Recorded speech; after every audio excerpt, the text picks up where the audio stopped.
Clay Family Pharmacy is your hometown pharmacy, serving Clay County and the surrounding areas with prompt, reliable service and a family-friendly atmosphere. We are open to serve you weekly. Our hours are Monday through Friday from 9 a.m. to 6 p.m. and we are open Saturdays from 9 a.m. to 2 p.m. Give us a call at 304-587-2123. Clay Family Pharmacy, proud supporters of all Clay County athletes.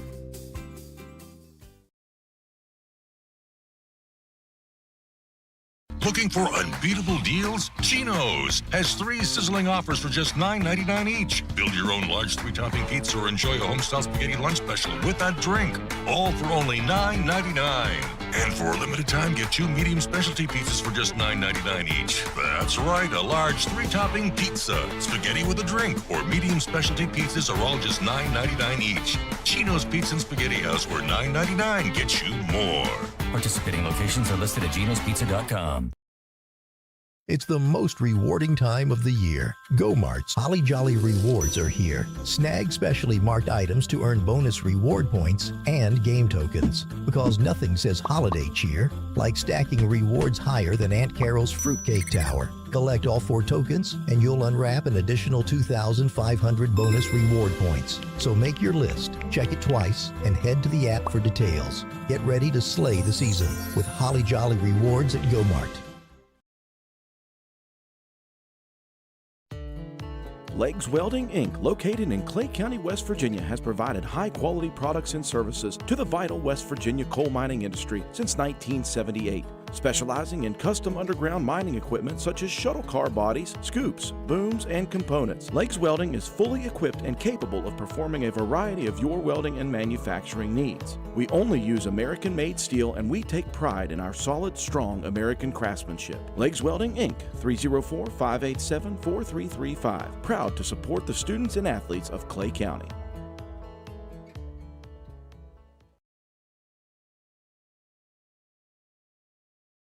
People's Bank Student Checking Account is designed for teens and college students. The special account allows for experience managing a checking account with a highly rated mobile banking app, along with a People's Bank Debit MasterCard for purchases and ATM use. It also offers options for direct deposit and mobile check deposit. Visit your nearest People's Bank location or learn more at peebo.com. People's Bank, working together, building success for now and for the future. Member FDIC.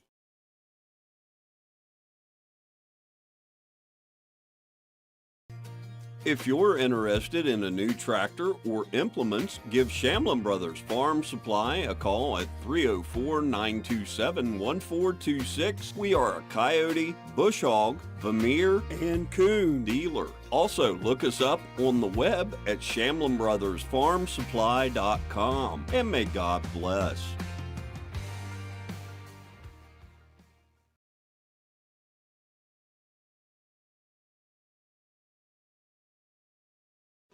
Stumps Funeral Home and Cremation has been in business since 1897. Family owned and operated for 6 generations, offering you and your loved ones services with dignity and respect. With 3 locations to serve your needs in Grantsville, Arnoldsburg, and Stump Maddox Funeral Home in Clendenin. We offer traditional funeral services, cremation, green burial, monuments, new sales and lettering of existing stones, military services, funeral pre-planning, and aftercare grief resources. Let our licensed professionals guide you through the difficult process of honoring and saying goodbye to your loved ones. Stumps Funeral Home and Cremation.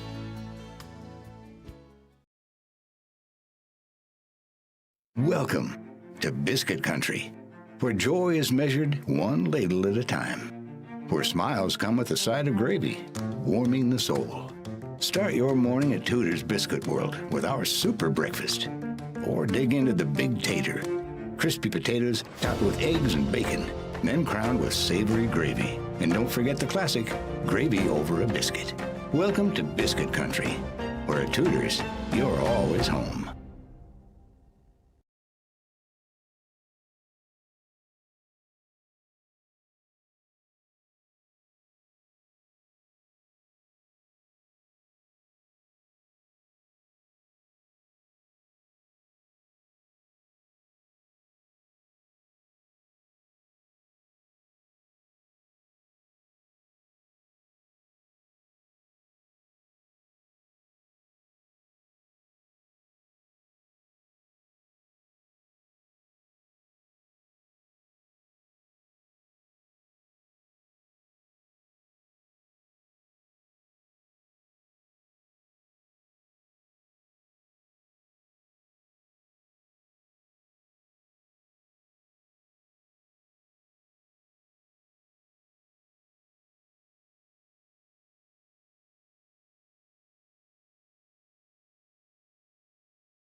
In your time of need, call Wilson Smith Funeral Home, 154 Main Street in Clay, West Virginia, providing all your needs for pre-needs, burial, cremation, and memorials. We have 2 locations to better serve the public: Wilson Smith Funeral Home in Clay, West Virginia, and Pennington Smith Funeral Home located in Gully Bridge, West Virginia. We offer personalized services and a caring staff. We are with you every step of the way. You will have peace of mind knowing that we are taking care of your loved one. Call Wilson Smith Funeral Home, 154 Main Street in Clay, West Virginia at 304-587-4244, or Pennington Smith Funeral Home located at 331 Main Street, Gully Bridge, West Virginia at 304-632-2111. Basil W. Smith Jr., LIC owner. Tracy Osborne, office manager. Hunter Jones, apprentice. Staff members Greg Fitzwater, Bobby Joe Harmon, and Candy Dorsey.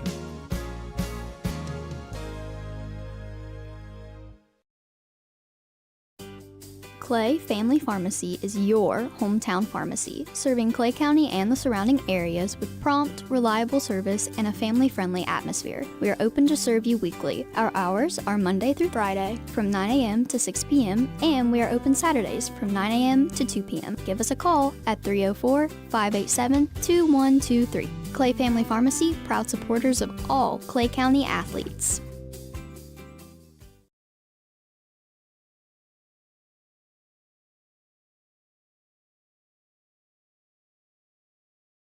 Looking for unbeatable deals? Chino's has 3 sizzling offers for just $9.99 each. Build your own large 3-topping pizza or enjoy a homestyle spaghetti lunch special with that drink. All for only $9.99. And for a limited time, get 2 medium specialty pizzas for just $9.99 each. That's right, a large 3-topping pizza, spaghetti with a drink, or medium specialty pizzas are all just $9.99 each. Chino's Pizza and Spaghetti House, where $9.99 gets you more. Participating locations are listed at genospizza.com. It's the most rewarding time of the year. Go Mart's Holly Jolly Rewards are here. Snag specially marked items to earn bonus reward points and game tokens. Because nothing says holiday cheer like stacking rewards higher than Aunt Carol's Fruitcake Tower. Collect all 4 tokens and you'll unwrap an additional 2,500 bonus reward points. So make your list, check it twice, and head to the app for details. Get ready to slay the season with Holly Jolly Rewards at Go Mart.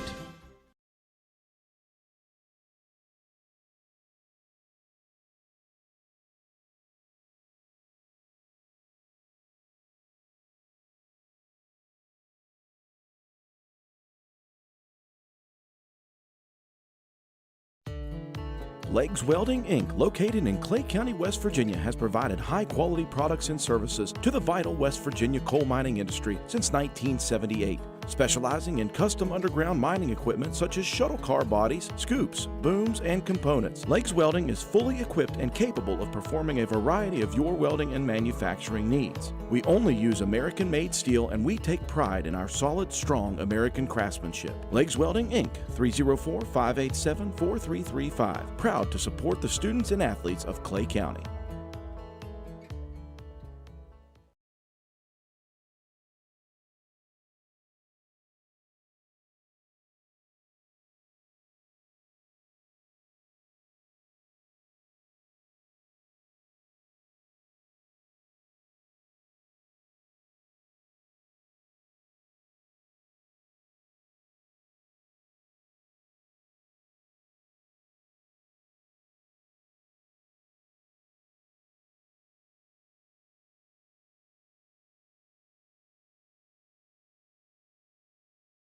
For more than 120 years, People's Bank has been dedicated to helping businesses thrive. The local business and commercial bankers take the time to understand your business, and that's where relationships start. From there, People's Bank offers a range of loans to best fit your needs, because there's no one-size-fits-all approach to financing. Operating loans, lines of credit, cash management, whether it's for day-to-day operations, expansion, or new equipment, People's Bank is committed to working together and building your success. People's Bank, member FDIC.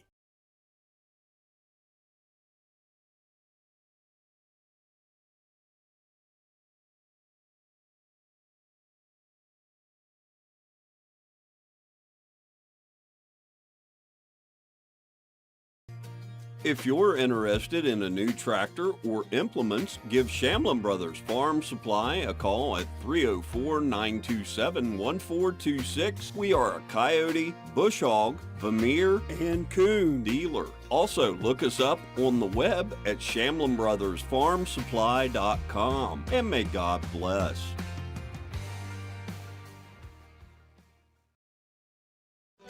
Stumps Funeral Home and Cremation has been in business since 1897. Family owned and operated for 6 generations, offering you and your loved ones services with dignity and respect.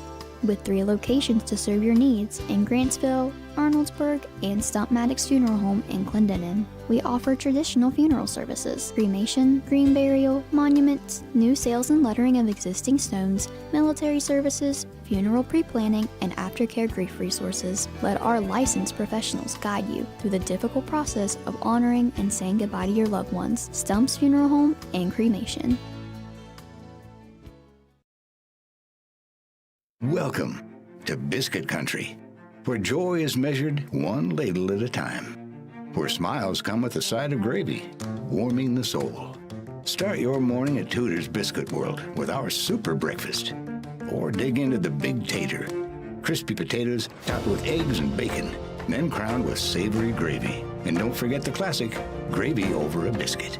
Welcome to Biscuit Country, where at Tutors, you're always home.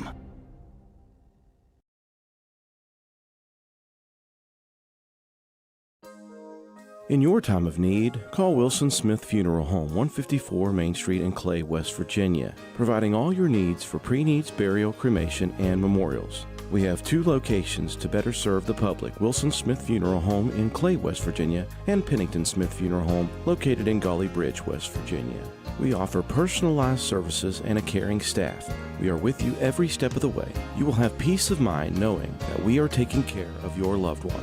Call Wilson Smith Funeral Home, 154 Main Street in Clay, West Virginia at 304-587-4244, or Pennington Smith Funeral Home located at 331 Main Street, Golly Bridge, West Virginia at 304-632-2111. Basil W. Smith Jr., LIC owner. Tracy Osborne, office manager. Hunter Jones, apprentice. Staff members Greg Fitzwater, Bobby Joe Harmon, and Candy Dorsey.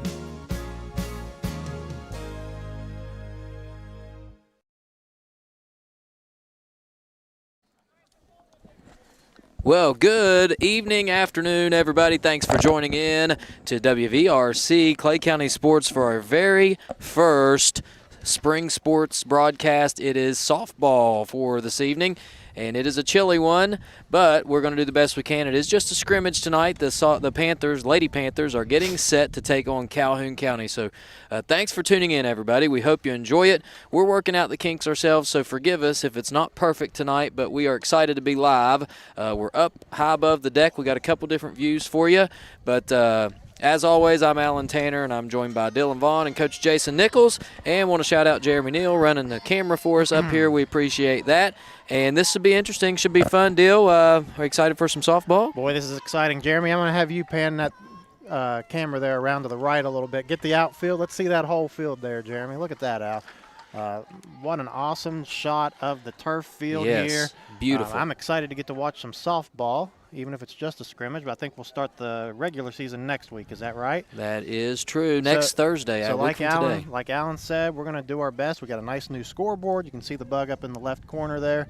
I'm going to be trying to run that thing, so if I'm behind a little bit, maybe drop a comment in there and let me know that I forgot to do something.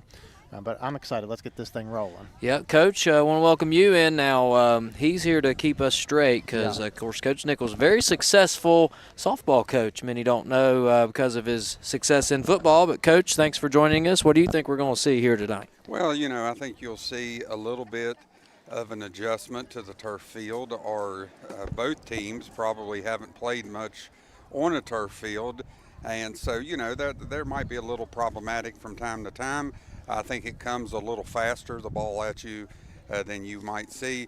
I just think that, you know, first game of the year, you're going to have some mistakes that you won't be making mid-season. So, you know, the sooner they finish or figure out those mistakes, the better they'll be. I think the girls have an opportunity to have a really good, successful season. Well, I was going to say the same thing. This team has got a lot of athletes out there on it, got a chance to be really, really good, and we're excited to watch them. It is cold today. Of course, it's been warm and beautiful throughout the last week or so, and then it turned cold today. So that will affect things, too, as you see them out there warming up. Let's run down the lineup here real quick while we got a minute. Batting leadoff, wearing number 12, and also playing first base is Brooklyn Morton. She is not first base. Hang on a minute. Where is she playing? Center field. She's playing center, Brooklyn. Yeah, she is in center field. So Brooklyn is playing center field. I had that written down wrong. Batting in the 2 spot, wearing number 5, and playing shortstop is going to be Emma Arnold. In the 3rd spot is Addison Taylor. She'll be playing first base. And let's see, Riley Murphy will bat cleanup today. She's wearing number 10, and she will also take the mound. And she is one heck of a softball player. If you've never seen Riley Murphy play, I've heard good things, watched her out here in practice. I'm excited to see her out there on the mound.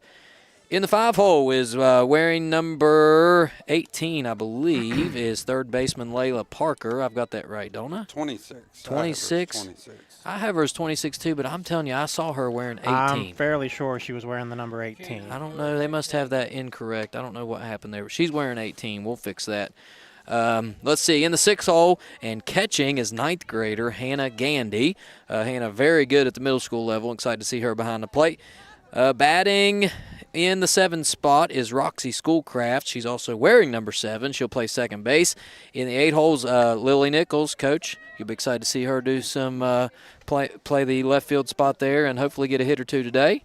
And batting in the 9 hole, wearing number 1 and also playing right field is Cammie Williams. So we got a lineup chock full of hitters. Yeah, you mentioned Riley Murphy. I was able to honored to be able to coach her and Layla and Lily and you know, Brooklyn, all those girls, Addison in middle school. We were able to make it all the way to the middle school championship, and Riley and Brooklyn and Layla were the 3-headed monster pitching, you know, so got some good, nice young pitchers on this squad. Well, and they can hit it too. I was down here the other day just kind of trying to get a feel for things and where our cameras would be and all those different things, and Riley was taking some batting practice, and I'm telling you, I had to keep my head on a swivel because she will hit some line drives. 1 or 2 was out there along the fence line out in the outfield, so it will be it'd be heads up for us. We should have brought our gloves. Not a single one of us have a baseball glove up here on this deck. You're right. Jeremy will catch it. Jeremy will have to protect us for sure. Now, for Calhoun, you're not going to see any numbers. I think they're just wearing black shirts today. So we will do our very best to make sure we keep that straight. But let me just give you some names here. Gabby Smith will bat leadoff, and she is playing catcher. Briley Wilson in right field. She'll bat second. Batting third, Remedy Riddle, and she is also pitching. Not a surprise there. You see a lot of pitchers that bat in the 3-hole. And, Coach, you may be some relation to Remedy. Is that correct? She is related to my wife. That is correct. Remedy Riddle. What a name. I love it. That's yes. Awesome name. She has a brother named Rome. Rome Riddle. I remember that. I Was like that it. Football? Yep. Yeah, I remember Rome Riddle from football. Rome Riddle, yep. Batting cleanup and playing first base is Rayleigh Cunningham, I believe that is. Then you got the center fielder will bat fifth. That's Kendall Snodgrass. Playing third base and batting in the 6 holes, Carly Nelson. In the 7 holes, Kaylee Morris. Actually, Nelson's going to play shortstop and Morris is going to play third base. Correction there. Faith McLean, I believe that's what that says, will bat 8th, and she's playing second base. And then Tiara Rogers will finish it out. She'll bat 9th, and she will play in left field. So we are ready to go. The umpires are here. I don't know the names of the umpires, but I do know that we have Amanda Shelton out there and Sean Dedamore, or 2 of them anyways. Doug Thomas. Is that Doug behind home plate there? It is, yeah. Okay, so Doug is behind home plate. I knew more than I thought. Just got one gentleman there I'm not sure of. Of course, the Panthers are coached by Caitlin Parker, and her assistants are Carly Caldwell and Ryan Thomas. Yeah, how could I forget Ryan Thomas. And we were able to catch also a little bit of the middle school coach. I know you weren't here for that. And Coach Clement doing some pitching out there. And he was stifling hitters as always. Looked like a prime Jenny Finch out there pitching the softball. Franklin Finch. That's what came to mind. I thought about Jenny Finch. I thought, nope, that's Coach Clement. Yeah. As the managers or coaches, I guess we call them, will meet.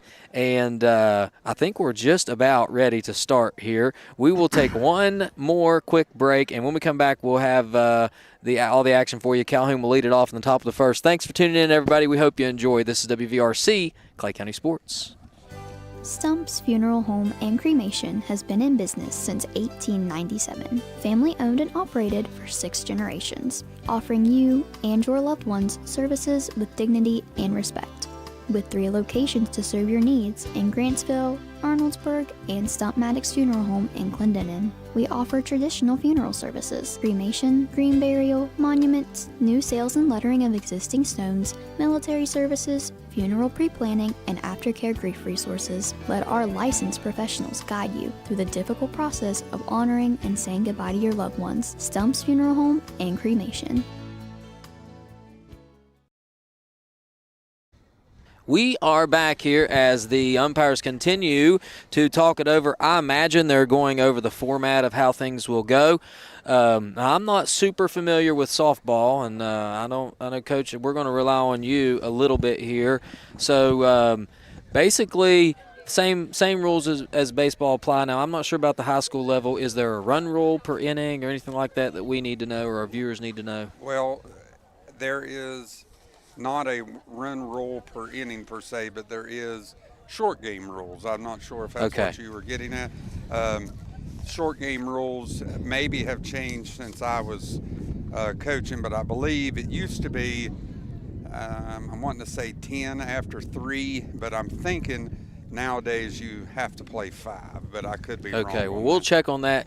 And I should mention, you guys reminded me, and I forgot immediately, that roar you hear, we're going to do the best we can, but that wind is really whipping at times, and then it settles back down. So when you hear that roar come through, we'll do the best we can. If it gets to be too much or something happens with the sound and you're at home watching, put a message in the chat there and let us know. That way we can try to fix it on our end. Again, this is kind of a scrimmage for us as well to kind of get used to things and figure out how this is going to work. And I believe we are ready to go. All right. As you see the Panthers taking the field. Of course, Riley on the mound for the Lady Panthers. You see of course, the ladies wearing the face masks. You won't see that up at Maysel, but one thing you will have at Maysel is about wind, but multiply that by about 10. Absolutely. So that should be interesting when we get up to Maysel. We'll have to wear our parkas if this continues. But hopefully it warms up. I don't know what it's going to do next week, but we open the season next week, I believe against Roane County, if I'm not mistaken, next Thursday. So I'm excited for that. Hopefully the sun's out. But, boy, doesn't this field look nice. I'm telling you. Amazing. It is beautiful. We probably have, as you're seeing, that's the look you'll see on your screen there of the pitch coming right in to home plate. So hopefully you'll be able to see that, and we can adjust that from game to game if we need to, but you're going to be able to see that. Well, Coach, you mentioned it a little bit ago. What's going to be different here about playing on the turf? Maybe these girls have been used to playing on dirt their whole lives. What's going to be a little different? Well, one thing's going to be different is the ability to slide. Some of them may be a little timid about sliding on the turf until they get used to it. Another thing is the ball will bounce and come at you much quicker because it doesn't, we used to hear, bad hop, most likely bad hop will be high bounce. And then in the back of the backstop, you'll notice there is a nice concrete wall, but that concrete wall doesn't sit well with the pitch that goes behind the batter, so the ball may bounce out. And then the mound itself, the girls who pitch normally have a drag foot, and that drag foot tends to develop a line over the course of the game. Yep.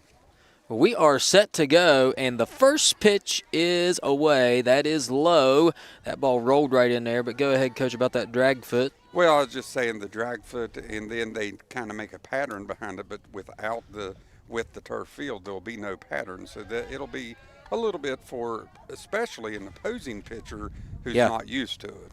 So that pitch that time was high as Murphy going to try to settle things down. It's 2 balls and no strikes here in the top of the first. There's a nice pitch fouled off back behind the batter. By the way, that's Gabby Smith, and she is the catcher. And catcher's a tough position, and playing catcher and leadoff, you got a tough kid in there. And I imagine that's going to sting a little bit if you get that ball off the end of the bat or off your hands for sure. It's 2-1. That pitch in there, nice for a swing and a miss. And it is 2 balls, 2 strikes count back to even here for Murphy. That might have been a little change up there. It looked like took a little bit off there. Yeah, nice pitch. Took a little bit off, got it over the plate, 2 balls, 2 strikes. This one is a swing and a miss, and that is strike number 3 for the first out. Good start for Riley Murphy. We've touted her pretty good up here in the pregame, and she shows us why as she gets out number 1 on the strikeout. Over the course of seasons, Riley has consistently gotten better and better and better with her consistency throwing strikes. And, of course, as I say that, she throws the ball. But, if Riley throws strikes, very few people will be able to hit off of her. And she's got some speed as well. This is Briley Wilson. She's the right fielder. That pitch goes in there at her feet. And the right-handed batter, Wilson, ahead in the count. 2 balls and no strikes as Murphy will kind of take her time. She kind of got herself in a little groove there, but when you get out of the strike zone a little bit, and I'm sure that wind starts picking up, makes it that much tougher. She's going to fire this one in. There's a shot right to the second baseman. It's fumbled. That's Schoolcraft. She's going to not fire it in. She's just going to keep it right there, and that's going to be a 1-out base runner. That's Briley Wilson. And, Dale, are we going to give her a hit on that? That was a hard hit ball. I'm going to give her a hit. That was a rocket to second That was base. an absolute rocket for sure, and a good job by Schoolcraft there to get in front of it. Dylan is a nicer man than me, I'll say that. Here's Remedy Riddle now stepping in, and firing in a strike is Murphy right on that inside corner. So with a runner on first base, Riddle now down in the count.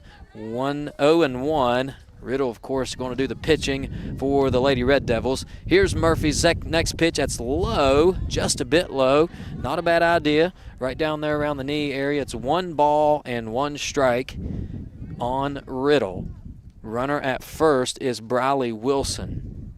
Here's Murphy's next pitch.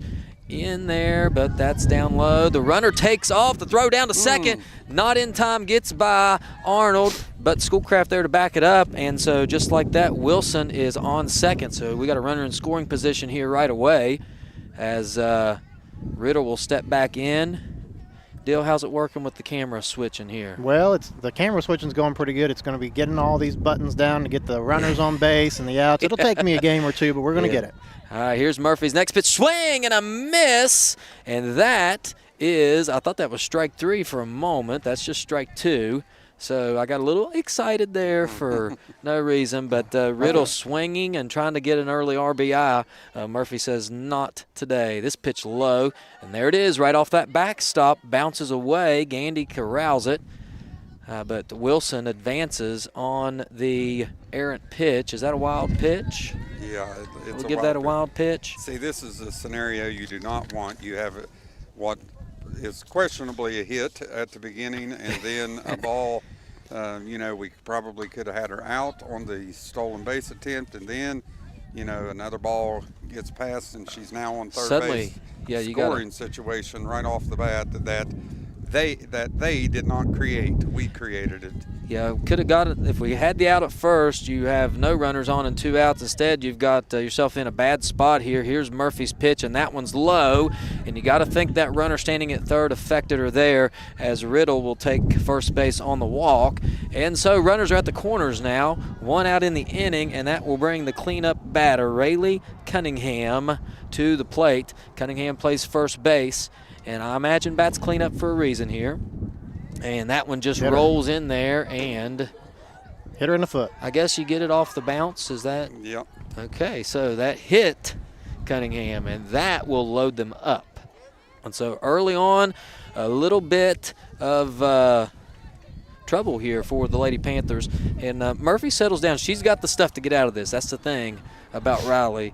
But she's going to have to make some good pitches here. Kendall Snodgrass will step in for the Red Devils. And, man, what a strike. You're right. Put that one right where she needed to.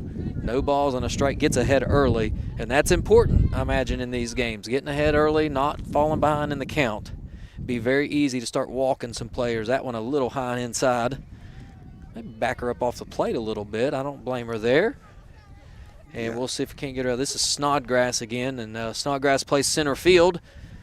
So I imagine she has a little bit of speed as well. This pitch gets in there, and that's a shot down the left field line, and that one is dropped. Go to third.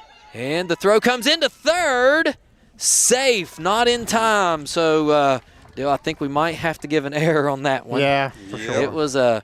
It kind of blooped in. It sounded really good off the bat, but it came right in between the shortstop left field area, and it fell for a hit, well, for an error, I guess we might say, in and out of the glove. And so, how many runners scored on that one? I think just one, or one two. Run The scored? two come in. No, one. I believe one. Yeah, bases are still loaded, so that's one run in, and Carly Nelson will bat. She'll hit this one up left field. That ball high up into the air, and it is dropped. The throw will go into third. Skips away. Just one run will score, and, man, that's a tough one early on, as we'll get that straightened out there. Again, just a high pop-up out there and left. And that's why you scrimmage. That's why you get these things out of the way. So one run comes in. So what is that, 2-0 now? Bases remain loaded. And Morris will knock one in, and now it is Faith McLean. Is that right? I believe you're right, Al. Yeah, these ladies aren't wearing numbers, so we're going to do the best we can. That pitch in there for a strike. Boy, I'm struggling here trying to get all. It is no balls and a strike. Okay.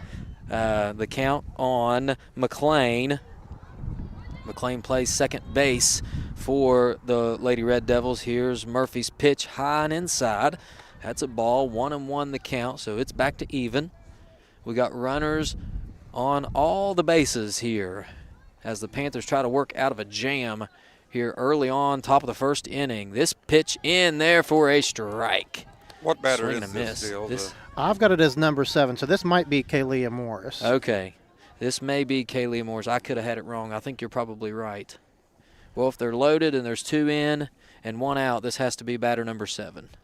Believe you're right. That pitch high. So Morris will take that one high. It's 2-2, the count. As the runners will try to get a good jump here when that ball gets off the bat. There's a strike. And that is a strikeout looking. Nice job there by Murphy to get that one. A big, big play. And now with 2 outs in the inning, that will bring up McLean. McLean, the second baseman. And Panthers have a chance to get out of this here with minimal damage here.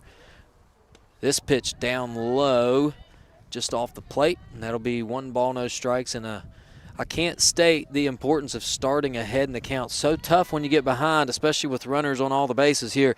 Nowhere to put McLean. This pitch in there for a strike, yes. Right on the outside corner. Not going to do much with that one. Maybe some weak contact. I like that pitch out. I haven't watched a ton of softball, but I imagine you're not going to see a ton of pitchers that throw a lot harder than this. Maybe some, I'm sure, but Murphy just a sophomore, if I'm not mistaken, right? Most of these girls are just sophomores. I believe we have 2 seniors out there, and most of them are just sophomores. All right, that pitch in there. No, it's going to be off the plate as you get a beautiful shot of that. That was close. Tried to get that inside corner. Couldn't quite get it. 3-1 here, Al. Nowhere to put her. Murphy will throw the pitch, and that's a little high, but she swung at it and missed it. So you'll see the runners. You should see the runners on the payoff pitch here all moving because there's 3 balls, 2 strikes. Full count. Here's Murphy's pitch. Right. It's in there. Strike 3. Got her looking. Nice job. All right, so down 2-0. The Panthers are coming to bat. We'll see if we can't get on the scoreboard here. Let's go to break, and we'll be right back right after this. This is WVRC, Clay County Sports.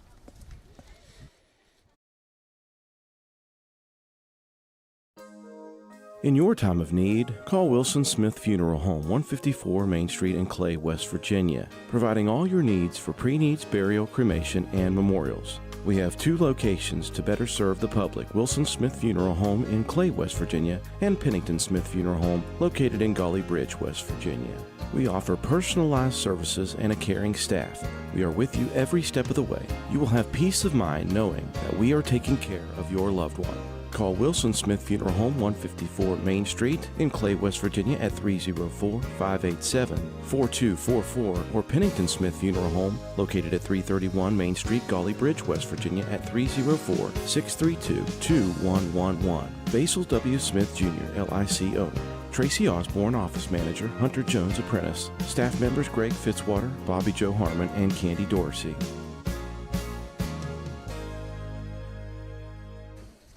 Well, we're back here as a slight hurricane, I think, came through and blew all our information that we had away. We were able to salvage some of it, so we'll see what we can come up with here. For the Panthers, again, it's going to be Morton leading it off, followed by Arnold and Taylor. Of course, you've heard some of those names. Now, Emma Arnold's not a name that you've heard if you've been watching us throughout the year, but she's a really good athlete. Used to play basketball. She's a heck of an athlete. There's a reason she's playing shortstop, bat, and second. Of course, Brooklyn Morton, you heard a lot about her in volleyball. Won player of the game for a lot of games. And then Addison Taylor, I think we all remember Addison on the basketball court. She does a good job as well. So should be interesting here on the mound for the Red Devils. Remedy Riddle. Remedy did some damage down there. Well, she got a walk, I believe, if I'm not mistaken. And, guys, we better make sure we remember who was the last out for Calhoun because they're not wearing numbers. I believe that was Faith McLean, so we're on Tiara Rogers coming up here in the second half. Can't forget, as, again, Hurricane Bradley Field picks up one more time. Well, I'll tell you this, a alert just came up on the computer that we are under a wind advisory, so that is wonderful. Okay. Yeah, I'm advised. Well, yes. We have been advised for sure. Yep. And someone asked, I think it's Jeff, asking if it's his JV. This is varsity. These girls, a lot of sophomores on this team. This is a young team, so indeed it is. And here's Brooke. Brookie is an excellent ball player, and she can that ball will come flying off the bat when she makes contact here. She'll step right in for pitch number 1, and we're set to go. Riddle is going to deliver the first pitch, and it is low, bounces in there for a ball. Good eye from Morton as she'll take a couple extra swings here. Now her sister played softball for many years and volleyball as well, now off of Glenville. I did see her running around here somewhere, so good to see her. And the next pitch, in there, swing and a miss. A nice little change of pace there as Morton swings through it. 1 ball, 1 strike. She's wearing 1 glove on that right hand. I'd think I would have gotten 2 gloves as cold as it is.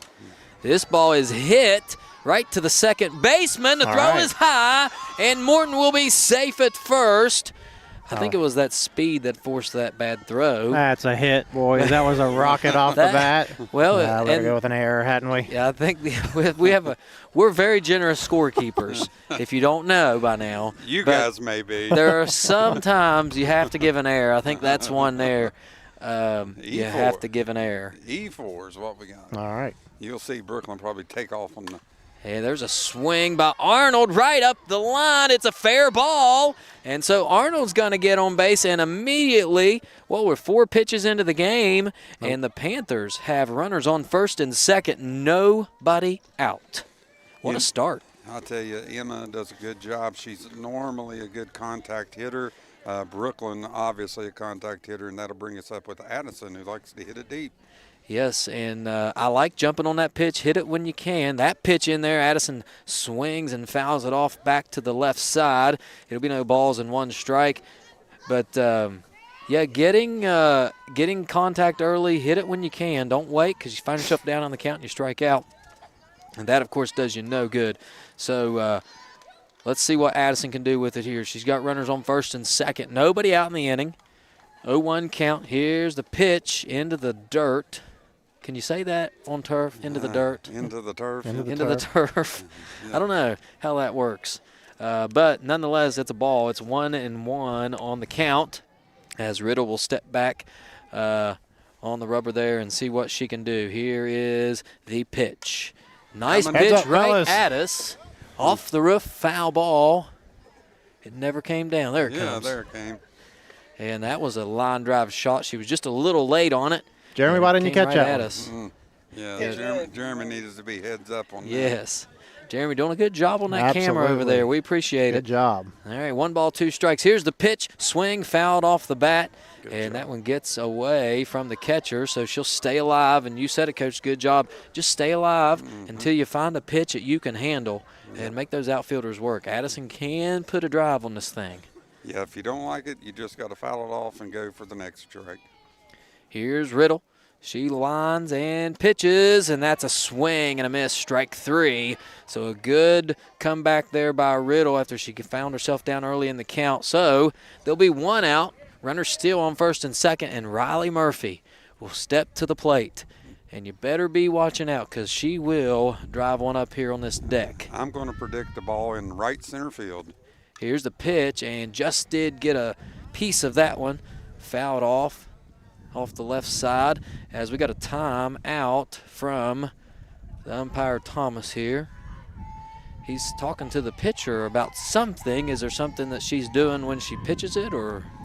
I'm not sure. He may have called, an illegal pitch. You have some of those, and I didn't see anything illegal about what she was doing, but maybe he definitely has a better angle than I do. So Doug will line back up behind home plate. It's no balls and a strike to Murphy. And here's Riddle's next pitch, the wind. And there it is, outside. Just outside off the plate. It is a little hard to see home plate from here. And I don't know, is it because from where we're at up on the deck, you can see it's white. But I do see on the screen it is not white. Yeah. I'm not sure what that I think is. It's set. I don't know. I'm not going to say. I'm not really sure as that pitch is a little low and inside. Runner's off, and she's going to be in there safe. Nice job by Morton, and Arnold will take second as well. But nice job there by Brookie to take third base. Heads up base running right there by Yes. both runners, Al. Yeah. Yep, go ahead. I was just going to say Emma did a good job when she seen the throw down to third base, taking the free base to second. All right, so Riddle will... The pitch is fouled off this time to the right side. Murphy staying alive here as the wind continues to pick up. And Coach Payton has stepped up here behind us, guys. One of the more... hey, Coach. Yeah, good to see you, Coach. Glad you're here with us.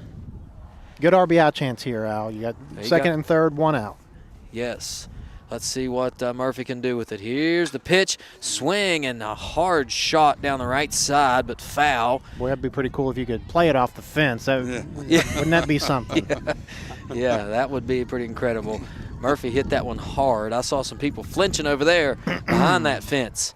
All right, Murphy down 2 strikes in the count here to Riddle. Let's see what she can do with it with 1 out. Here's the pitch. It's high and inside for a ball, and that makes the count 2-2, I believe, if I'm not mistaken. I've got 3-2. 3-2. We'll go with that, 3-2. I couldn't tell. I wasn't quite sure. So with a full count and a base open, let's see if they decide to give one for Murphy to hit. There it is. Line drive, but foul down the right side. As it's going to be hard to see down that line. Yes, We're going to do Jeremy, the best we I can. didn't know you had that kind of reflexes. That was pretty smooth right there. That really was. If you couldn't catch it, it went right down that first base line, foul. I like that swing. I liked that swing. She is looking to hit. She's not looking for a walk, and I really like that. Riddle battling hard here. Here's the pitch, swing, and that time she took something off of it. Looked like she may have changed the speed of that one, a little change-up action, and Murphy will have to take a seat. And now there is suddenly 2 down, so Riddle doing a really good job of battling here. And that will bring up Layla Parker. Layla plays the third base position for the Lady Panthers. She'll step in here and hit, trying to get some runners across here early on. Here's the pitch. That one outside, called a ball, 1-0. So Parker working early ahead in the count as Riddle will try to reset. And, Murphy had some really good swings, just couldn't straighten it out there. Let's see if Parker can put a charge into one here. Here is the pitch. Swing, and just missed it. Yeah, a little late on that swing. I think Layla second-guessed herself.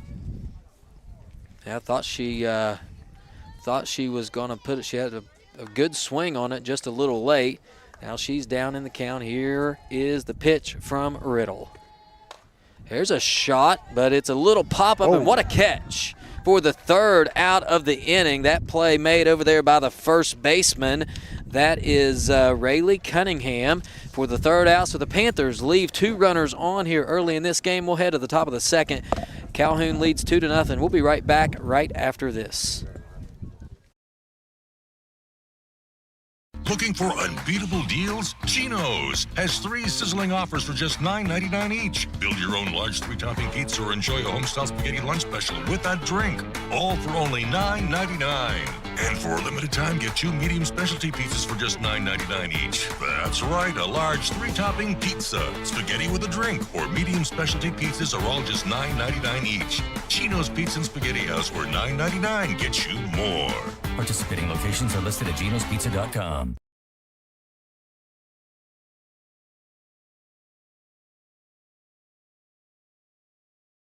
It's the most rewarding time of the year. Go-Mart's Holly Jolly Rewards are here. Snag specially marked items to earn bonus reward points and game tokens. Because nothing says holiday cheer like stacking rewards higher than Aunt Carol's Fruitcake Tower. Collect all 4 tokens and you'll unwrap an additional 2,500 bonus reward points. So make your list, check it twice, and head to the app for details. Get ready to slay the season with Holly Jolly Rewards at Go-Mart. We are back here at Bradley Field as the Panthers continuing to warm up here for the top of the second, and warm up being the key term because it is getting colder by the minute as Murphy takes a few pitches and is set to go. Just to kind of reset you if you're just joining us, you got Riley Murphy pitching and Hannah Gandy behind the plate doing the catching. First base is Addison Taylor. At second base is Roxy Schoolcraft. The shortstop, Emma Arnold. And at third base is Layla Parker. Out in left field's Lily Nichols. In center is Brooke Morton. And in right is Cammie Williams for the Panthers. And we are set to go. Leading off the inning for the Red Devils should be Faith McLean. Faith McLean. Sorry, buddy. Hopefully no relation to Matt McLean. Oh. Or even worse, John McLean. All right. Don't know. We'll see what happens. Faith going to step in here. She is playing second base for the Lady Red Devils, and I believe the 8 batter is where we're at. First pitch fouled off to the right side. This is number 9. This is actually, I'm sorry, I told you wrong. McLean. This is Tiara Rogers. Well, I think you did tell me Tiara Rogers, and I just marked it wrong. McLean was the one that batted in the final batter of the last inning. Struck out looking. Hopefully, won't be many teams that don't wear numbers. Right. But just a keep us on our toes. That's you love that scrimmage. for your first softball broadcast. Yes, no numbers. And I've already lost the count. That's all right because 1 and Riley 1, Murphy is going to get that one in there, swing, and fouled off, so that'll make it 1 and 2.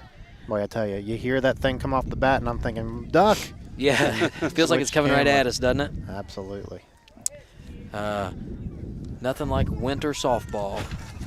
As that wind continues to pick up. Best thing is it's been 80 degrees for the last week. Yes. This pitch is going to hit Rogers on the leg, and that's a tough one because that one hit the dirt. Still hit the green, I think, before it bounced before it even got to the brown area. But doesn't matter. That is a walk, and Rogers will be on first base, and that brings up the leadoff hitter, Gabby Smith.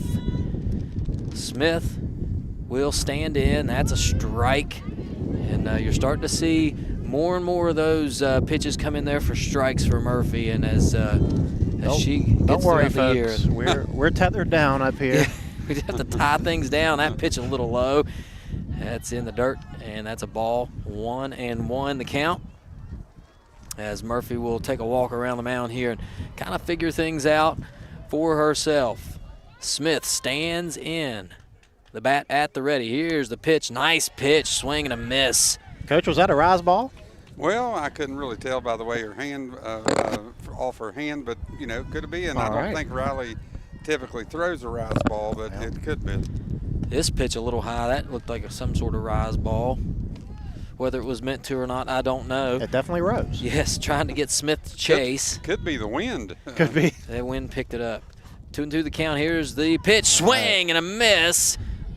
And is that not strike 3? Yeah. Should be. I was going to say Smith wanted a 4th strike, but we're not going to give that one to you. You got to take a seat after strike number 3. And so with 1 out, a runner is on first base. It's going to be Briley Wilson. And Wilson will step in here. She hit a pop-up to left field last time, I believe, if I'm not mistaken. Or did she hit the one to second base? A single to second. But we gave her a single. Yeah, the single to second. She hit a rocket to second. It was hard off the bat. Probably 95 to 100 off the bat, if I had to imagine. And that exit velocity was really high. Just didn't have much launch angle. Wilson takes that first pitch. Now here's Murphy. Will come back with the second, a little high. That's a ball. So working behind the count again is Murphy. And I imagine this weather has to play with you. These girls have been practicing, and it's been really nice and warm. So hopefully it'll get back to that way. There's a swing. She fouled that one off, but it's a strike. For strike 2. I'll tell you how there's a misconception sometimes because first base is occupied. So that 3rd strike, a lot of times you'll see kids take off running and the catcher will, throw down to first base or something. But she doesn't have to.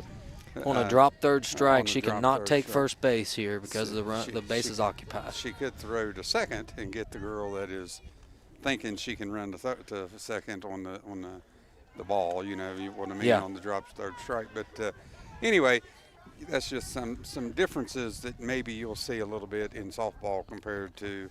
Coach, we got a full count here. Would you start the runner at first? I 100% would have. Now I don't know the girl's speed at first, but I'm of the belief that you steal until they prove that they'll throw you out. Well, this is a tricky spot here too, because with 2 runners on, sometimes it's hard to throw down to that 3rd base side. So when you steal 3rd, you also sometimes get a free base at second too. So we'll see what happens here. Here's Murphy back at it. Ooh, that one close. Didn't quite catch the strike zone, just underneath the knees. Am I mistaken? Is this Remedy Riddle? This is Riddle, yes. Okay. Remedy Riddle stepping in. Here's the next pitch, and that one bounces away from Gandy. Runner's taking off. The throw down to 3rd. Ooh. Oh, the throw was there, but the slide beat the tag. And so Wilson will go to 3rd, and there you have it. Smith goes to 3rd, I believe, or I'm all confused. That's Rogers. Rogers is on 3rd. Smith struck out, and that's Wilson on 2nd. Yeah. That pitch high. 3-0. So suddenly the Panthers finding themselves in trouble here early on. It's a 3-0 count. 3-0 count to the 3-hitter. You got a base open. You don't want to group one down the middle. Yep. She did. And that's a low pitch, and I thought, no, they're going to give. Okay, I was going to say I saw him point to first like it looked almost like a strike call for a moment. Yeah. But so Riddle will take first base. And, again, I think you're right. You don't want to throw something down the middle that she can really get a hold of here.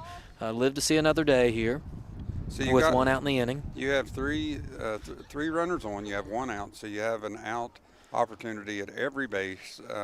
So what you have to do is not what we did in the first inning where we gifted them 2 runs.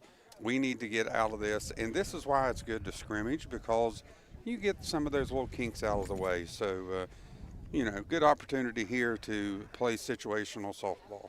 So far here, if I can get everybody caught up, it looks like we have 1 hit in the ball game for Calhoun so far, but they do have 1, 2, 3 bases on balls and 2 hit by pitches. So that's really where they've done their damage, and with a couple of fielding errors, they've been able to get some runners around the bases. So right here, big time RBI chance for this is Rayleigh Cunningham with the bases loaded. What happened there? She fouled one off the top of the cage. Okay. Coach, I'm going to ask you a question.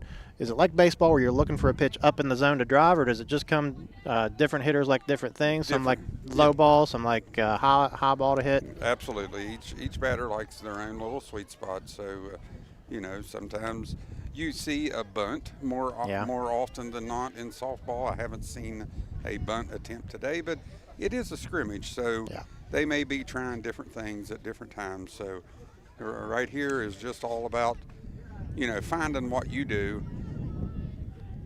So Murphy now down in the count, and what is it, 2-1? 2-1 here. Yeah, 2-1, so she's working behind here. Bases loaded, but it's just a little more pressure because nowhere to put Cunningham. This pitch in there for a strike, and what a pitch.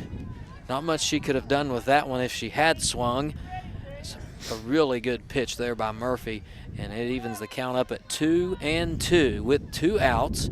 Here, is that correct? Or 1 out? I've got 1 out. 1 out, I'm sorry. That's all right. I'm having a really hard time seeing that scoreboard, and I'm just trying to stay warm. Absolutely. If there's any way I can stay warm. 3-2 count, 1 out. Action pitch here, Coach. Yes. What you do not want to do is walk her. Here's the pitch, and she's going to take a walk, so a run will come across the plate here, and it is 3-0 Calhoun County early on in this ball game as Panthers dug themselves a little hole here, and now they're going to have to find a way out of it. With 1 out, the bases will remain loaded, and that will bring up Snodgrass. Kendall Snodgrass, the center fielder now. That pitch in there, nice pitch for a strike. And working ahead early in the count. Don't force yourself to have to be perfect here, as Murphy will step back and reset 0-1 count to Snodgrass. The right-handed batter will step in. Here's the next pitch, high for a ball. So just early on jitters. I imagine this happens a lot, just trying to find the strike zone. You got a good pitch, and then you're off a little bit out of that strike zone. So she'll find her rhythm. This one fouled away off the cage, and she's up 1-2. So now you got yourself in a position where you can get an out here. If you can't strike her out, maybe some soft contact off the bat and the infield just make a play here. Or if you get something up in the outfield, secure the catch and get out of this inning here. Ooh. That's a strikeout look and don't matter. Don't need any infielders or outfielders for that one. That's a backwards K for all of you. That is 5 strikeouts on the evening now for Murphy. 3 of those looking. So she got 5 strikeouts on 5 outs. It's pretty impressive. Here's Murphy. Now she'll throw it in to Nelson, and then immediately another strike to Nelson. And working ahead 0-1 is Murphy. See, I like when Riley gets the ball, she gets back onto the mound, and she's ready to pitch. Yeah, don't give that hitter time to regroup any. And for the fans out there that don't know softball, and if you are, if you know a lot of softball, you'll just have to forgive us because we haven't been to a lot of games. But there's no pitch count or anything like that, like there is in baseball. I believe it is. You can pitch 14 innings in one day.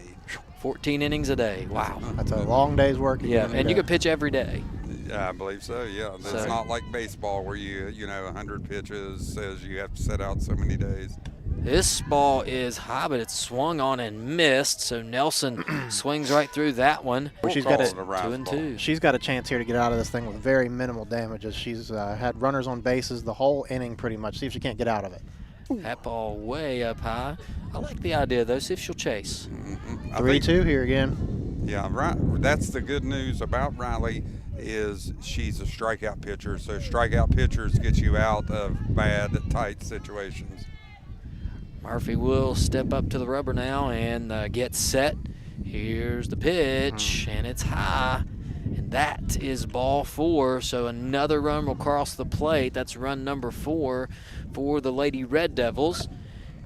And now that's going to bring up Morris, I believe. Yep, Kalia Morris. And so Morris will step up here and into the right-handed batter's box. And so if you're Riley, just settle down here and relax a little bit. There's a pitch, just missed the plate. That must have been outside just a little bit. And again, for those of you who may be just joining us, there is a home plate down there. I can see it from here. Yeah, it's hard to see on the camera. You can see it. It's a little bit dark on there, but you can see the outline of it there on the screen if you're watching close. There's a swing and a miss. Nice pitch right around the knees. Riley gets a swinging strike there by Morris. Is that right? Make sure I'm still right. Kalia Morris. This is Kalia Morris. Yep. Here's the next pitch, and that is a strike. There you have it. So working ahead in the count here, 1 ball, 2 strikes. Bases are loaded. We're in the bottom of the 2nd inning. Calhoun leading 4-0, but the Panthers looking to get out of this jam. Here's the pitch. Swing and a miss. Strike 3 got her looking. 6 outs, 6 strikeouts for the Panthers. And we are going to head to break. When we come back, we'll have the bottom of the 2nd Panthers trying to get back in this thing on WVRC, Clay County Sports.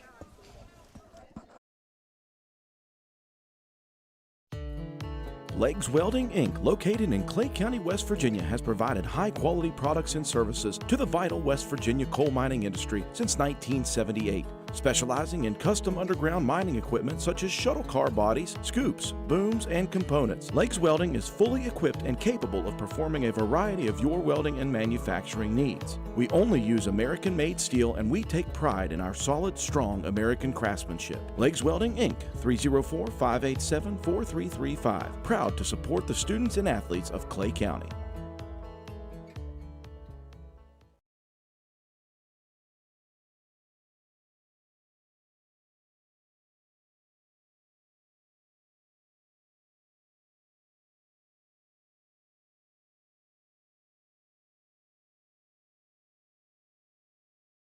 At People's Bank, the team of local wealth management professionals can help you achieve your financial goals. They provide customized services, including investment management, estate planning, trust administration services, retirement planning, and if you're a business owner, 401k plans for your employees. The strategies are designed to grow and preserve wealth while minimizing risk. People's Bank, working together, building success. Investment products are not FDIC insured, not deposits, and not guaranteed by People's Bank. Not insured by any federal government agency, subject to risk and may lose value. All right, Coach, we're back as Alan has stepped away for just a second. He'll be back here soon. If I can go down maybe a little bit of Remedy Riddle or maybe some Calhoun stats so far. It looks like that was Murphy's 6th strikeout for Clay County. 3 of those looking, 3 of those swinging. She has given up just 1 single hit, and we're going to get back to action here. We have Hannah Gandy, Roxy Schoolcraft, and Lily Nichols coming up to bat this inning. Bottom of the 2nd inning. First pitch a little low. It's going to be 1-0. We welcome Alan back in. Sorry, guys. Had to That's take all right. a little break downstairs, Absolutely. but I'm back. All right, what we got? Who is this leading off? Hannah inning? Gandy. You missed back-to-back home runs as you were stepped away. Alan. Yeah. I like it. Yeah, back-to-back home runs. Both of them went nearly to the pole. Is it too soon to go ahead and say, and there's a deep drive to left? If any baseball fans out there know what I'm talking about. Yes. Gandy now steps in, takes that one high, and she's got a low crouching stance. 3-0 the count. Does that affect how you call balls and strikes when they're down in a crouch like that? No, it should not. It should not affect it. Hannah plays a lot of fall ball, so, she's ready to go. She's a smart ball player. Watch her here. She'll make the turn. I thought maybe she'd make the turn. Getting ready to run? Yeah. I'd bet Hannah to take off here early in the count. And who is this? Roxy Schoolcraft. This is Roxy, another 9th grader. She got 2 9th graders batting in this lineup here at 6 and 7. Roxy now steps in, and that's a low pitch, and immediately taken off is Hannah. You called it. Gandy standing on second now, and she probably was running even if it wasn't a wild pitch, but immediately that one gets to the backstop, and no problem there for Gandy. She'll stand on second. Panthers looking for their first run of the game here in the bottom of the 2nd, down 4-0. And here comes Riddle with the pitch. That one swung on, hit right back up the third base line, and that's trouble. You are right, as Gandy now stuck off second, but they're not going to throw it. Schoolcraft will be standing on first, and that was a weird situation there. Hannah found herself halfway between second and third. Yeah, I couldn't tell. I just caught it at the end. I don't know if they didn't have a girl covering or if they just didn't want to make a mistake in this situation. But right here's a good opportunity maybe to bunt one, lay one down for a bunt, get runners over to second and third. Well, here's Lily Nichols. She'll step in now and take the pitch from Riddle. And that one swung on and missed, and runners are off. Hannah sliding in there, and there's that weird slide as she kind of slid in there but didn't go as far as she thought she would, but she's safe. And the speed on the base paths are problems for defenses, and we've got it. Yeah, that's good to have in the bottom of the order as well, so you can turn it over back to the top.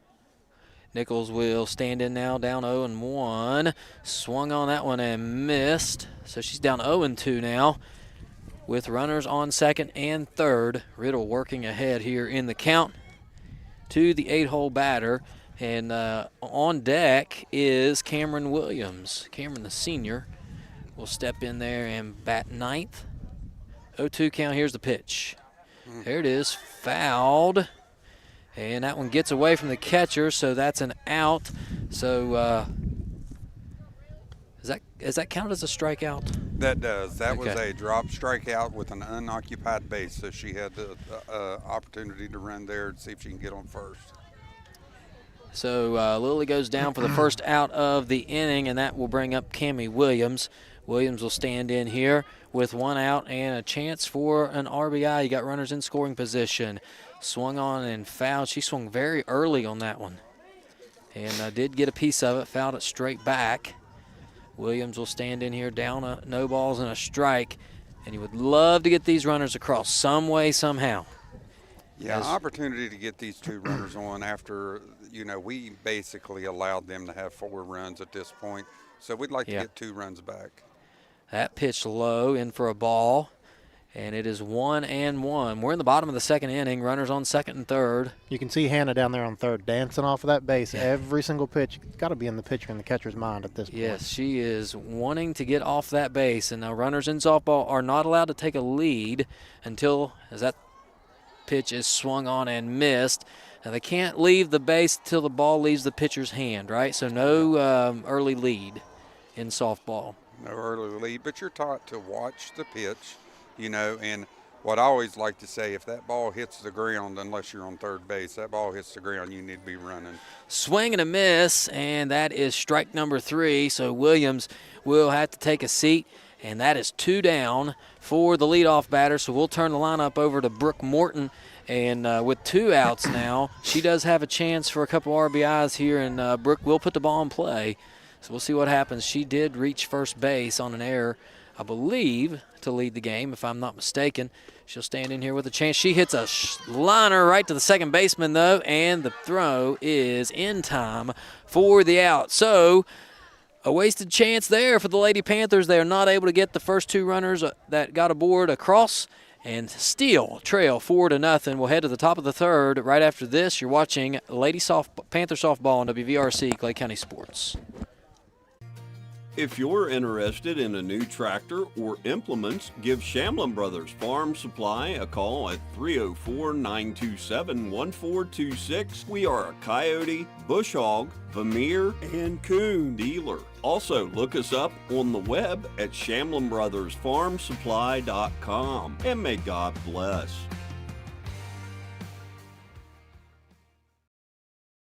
A well-run retirement plan can attract and retain valuable employees, whether your organization has 2 or 2,000. People's Bank offers solutions to determine the best benefits approach that meets your business goals. People's Bank 401k Solution offers fully bundled and in-house solutions that eliminate the need for multiple providers, saving you money. People's Bank, working together, building success. Investment products are not FDIC insured, not deposits, and not guaranteed by People's Bank. Not insured by any federal government agency, subject to risk and may lose value.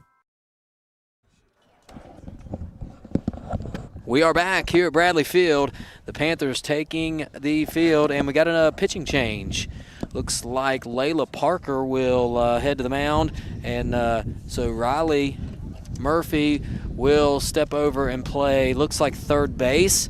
A good outing here early on in the scrimmage for Riley. She got 6 outs, 6 strikeouts. It would have been nice if we would have been able to give her a little support behind her on the defense, but again, that's why you scrimmage and get these games out of the way.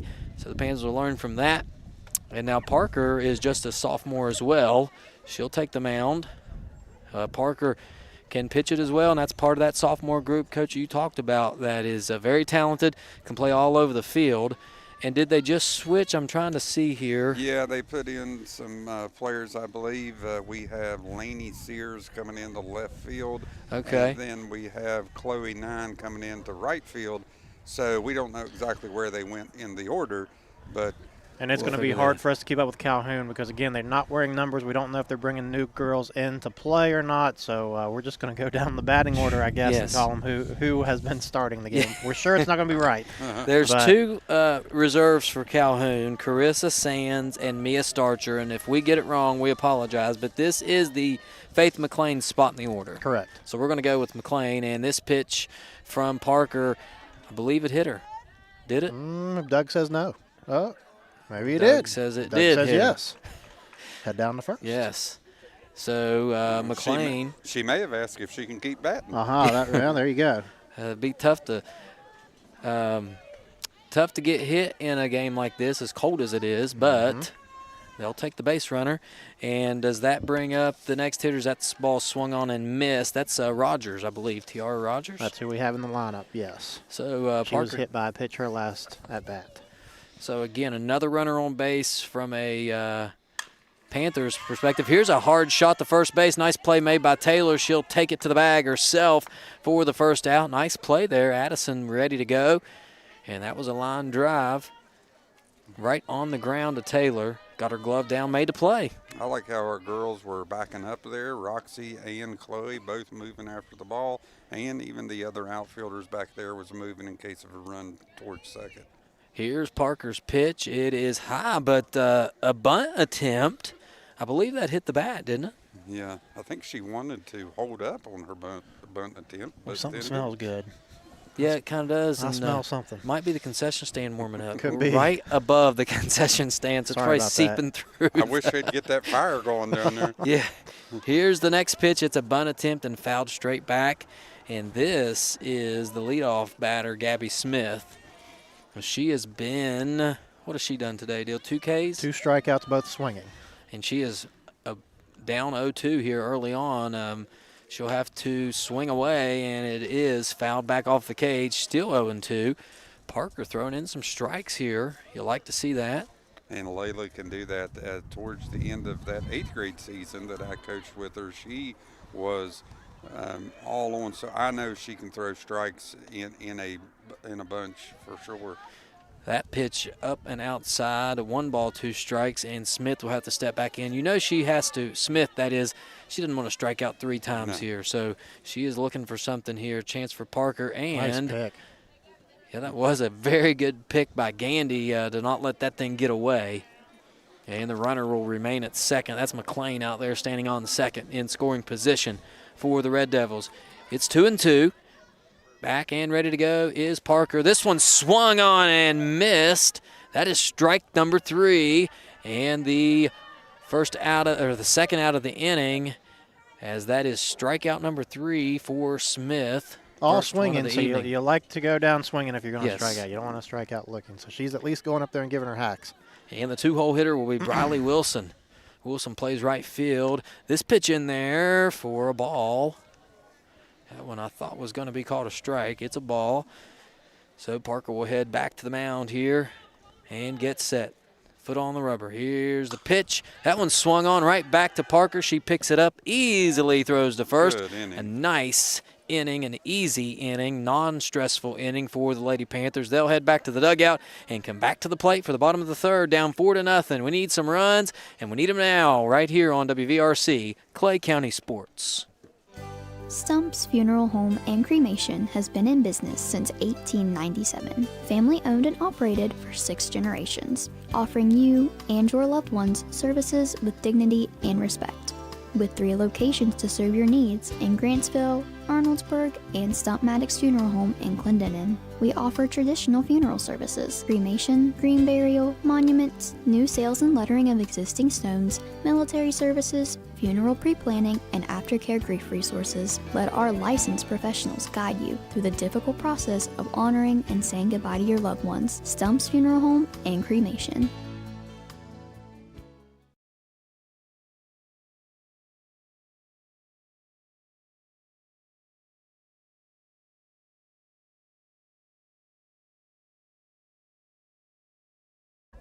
We are back here at Bradley Field, beautiful Bradley Field, and the lights are coming on a little bit, so you love to see that.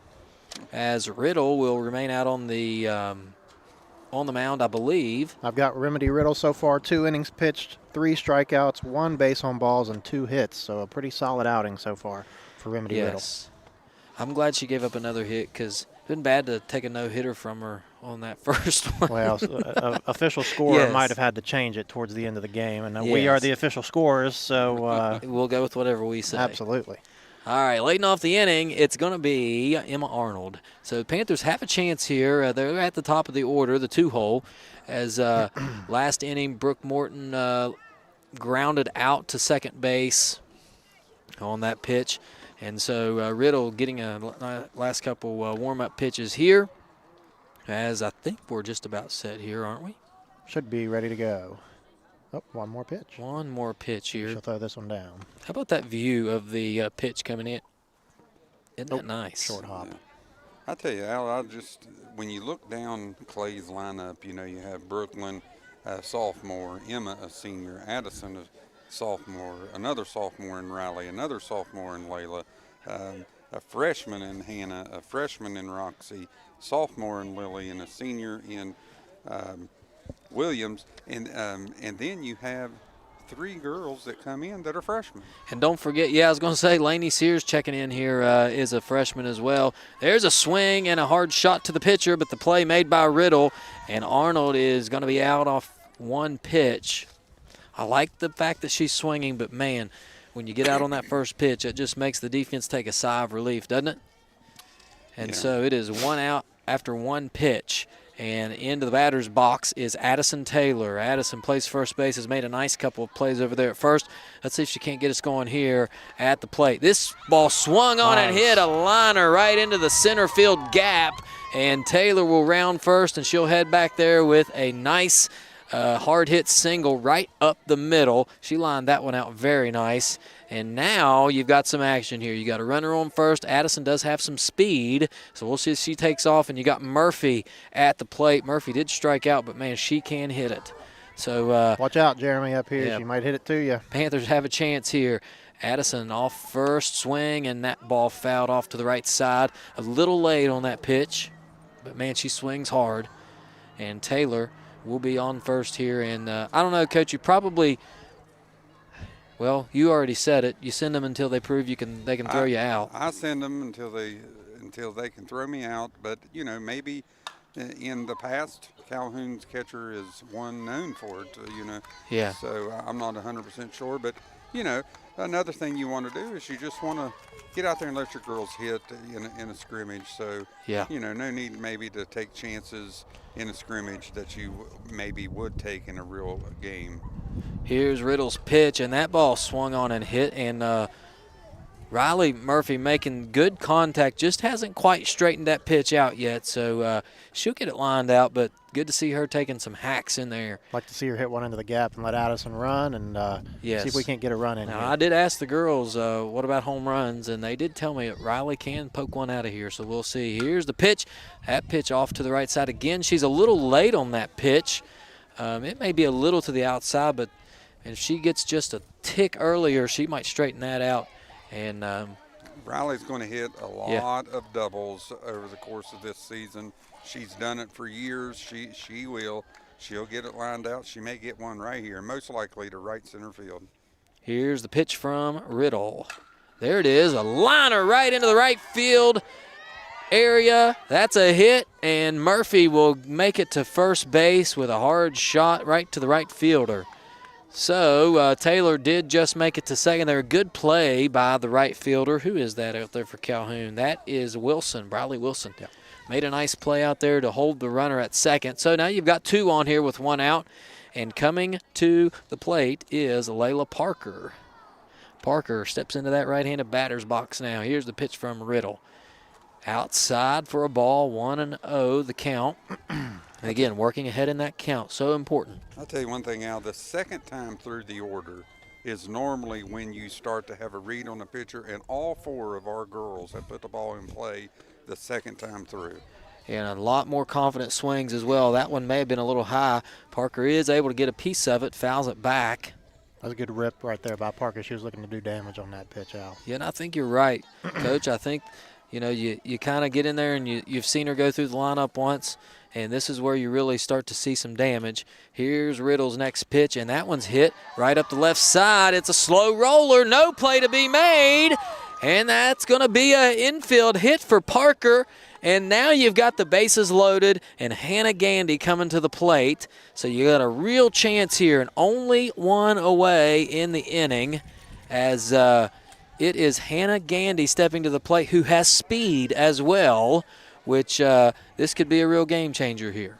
Any ball on the ground, you got to be ready to move. There's a nice pitch. It's outside, though, for a ball, so 1-0. Gandy We'll watch that one come through. Works ahead in the count. And you're right, any ball that's hit, this is where it's so important for runners to be aware of what's happening. Because as soon as that ball is hit, there is no hesitation. If it is fair, get out there. Unless it's in the air, then that just makes a difference. You may go halfway or whatever you need to do. Here's the pitch, swung on and missed. So it's 1-1. Again, another good swing. And, you know, in this game of softball, you don't always have to hit it hard. It helps. But if you put it in play, good things happen. Choke up on that bat a little bit here and make contact. Riddle's next pitch. Swung on and missed. So Riddle works back ahead. 1 ball, 2 strikes, the count. She'll step back up on the mound. Bases are loaded here. Panthers with a real chance. Waiting in the on-deck circle is Schoolcraft. She was able to reach last time as well. We left her stranded. Gandy now lines one out. The line drive's going to fall into center field. 1 run will score. The throw into the plate in time. Out. And so 1 run did cross the plate, but the throw was there. Murphy was thrown out at home. A nice play by the catcher there, and she may be a little hurt. She's gingerly getting up. And I like that you test that arm of the center fielder there, but a nice hit.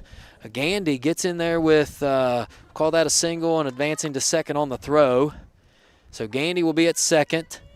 Parker still at third. Murphy was out at the plate, so that's 2 outs in the inning, but 1 run did score. It is 4-1.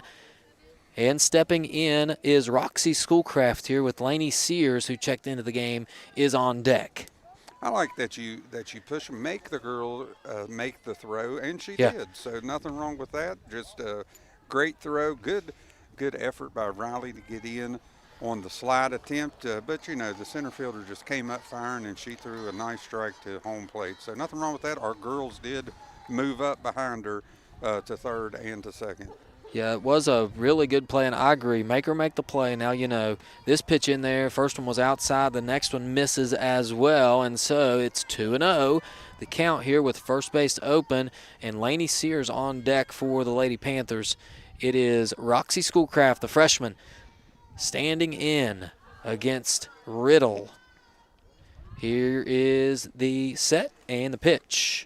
Swung on, fouled off the cage. And nice catch. Nice play over there. Aren't you glad, Dale, you can't play it off the fence? Now I am. Yes. Remedy Riddle battling back here, trying to get out of this inning with minimal damage. It is 4-1. We are in the bottom of the third. 2-1 count here to Schoolcraft. Here's the pitch. Swung on. It's in play, and it finds the glove of the second baseman for out number 3, and that's how the inning ends. So what was a promising ending does end up with a 1 run, not as much as we would have liked, but we find ourselves on the scoreboard here. We'll head at the top of the 4th. It's Calhoun 4, Clay County 1, right here on WVRC, Clay County Sports. We will be right back. Welcome to Biscuit Country, where joy is measured 1 ladle at a time, where smiles come with a side of gravy, warming the soul. Start your morning at Tutors Biscuit World with our super breakfast. Or dig into the Big Tater, crispy potatoes topped with eggs and bacon, then crowned with savory gravy. And don't forget the classic, gravy over a biscuit. Welcome to Biscuit Country, where at Tutors, you're always home.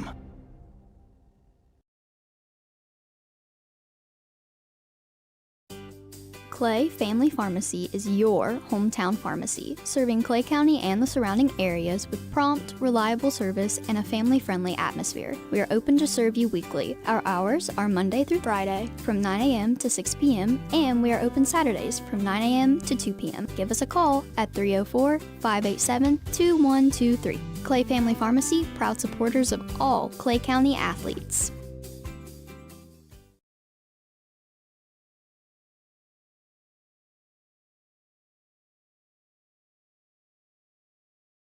Welcome back here to Bradley Field as the Panthers are back on the field. For the Panthers, it will be Layla Parker continuing to take her place on the mound. Just to kind of get you set here as a reminder, in case you're just joining us, Hannah Gandy playing catcher. First baseman is Addison Taylor. Second baseman, Roxy Schoolcraft. Over at third is Riley Murphy, who started the game, had 6 strikeouts in 2 innings. Playing shortstop is Emma Arnold. And then in the outfield, you've got left to right Lainey Sears. That is Brooke Morton and Chloe Nine in right. So you got a lot of young players for the Panthers. And stepping in is Riddle, I believe. Is that right? Yep, Remedy Riddle. Remedy Riddle steps in. Parker firing away. A half-check swing fouled off the cage. And it's almost as if Riddle had the take sign there and forgot, because she half swung and then looked over at her coach like, oh, I didn't mean to do that. She steps back in, down, no balls, and a strike. Swing and a miss, strike 2. So starting fast here in this inning is Parker. Panthers were able to get on the board in that last inning, 4-1 your score. We got 1 run across. We've left some runners stranded in this ball game as that pitch comes in high and inside for a ball. 1-2 the count. Remedy Riddle so far 2 bases on balls, so she had a pretty good eye at the plate. Now she's on a 1-2 count. Let's make her swing here. This one popped up foul behind home plate. That will find the nice paved walkway over here and bounce into a nice grassy area. We'll be able to retrieve that one. That's one thing about Maysville. When we get up there for baseball, those balls go over the field, over the fence, and over the hill there, and they send players after them. Does make it nice. We haven't seen any hit the river yet from here. This ball hit hard but foul up the right side. That's a good-looking swing right there. Yeah. Going Really the opposite way. It got on first base fast, but it was foul.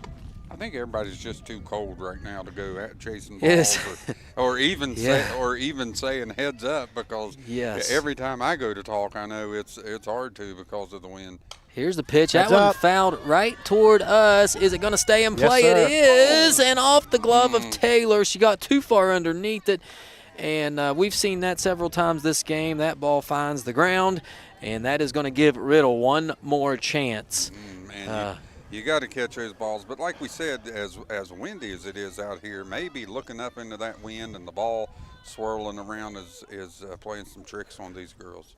Parker back at it now, and she just sets Riddle down on the swing and a miss. I like that. Layla went right at Yes. right at the good what was that, the 3-hitter in Remedy, known for her bat. I like that Parker just came out and said, hey, take one right down the middle.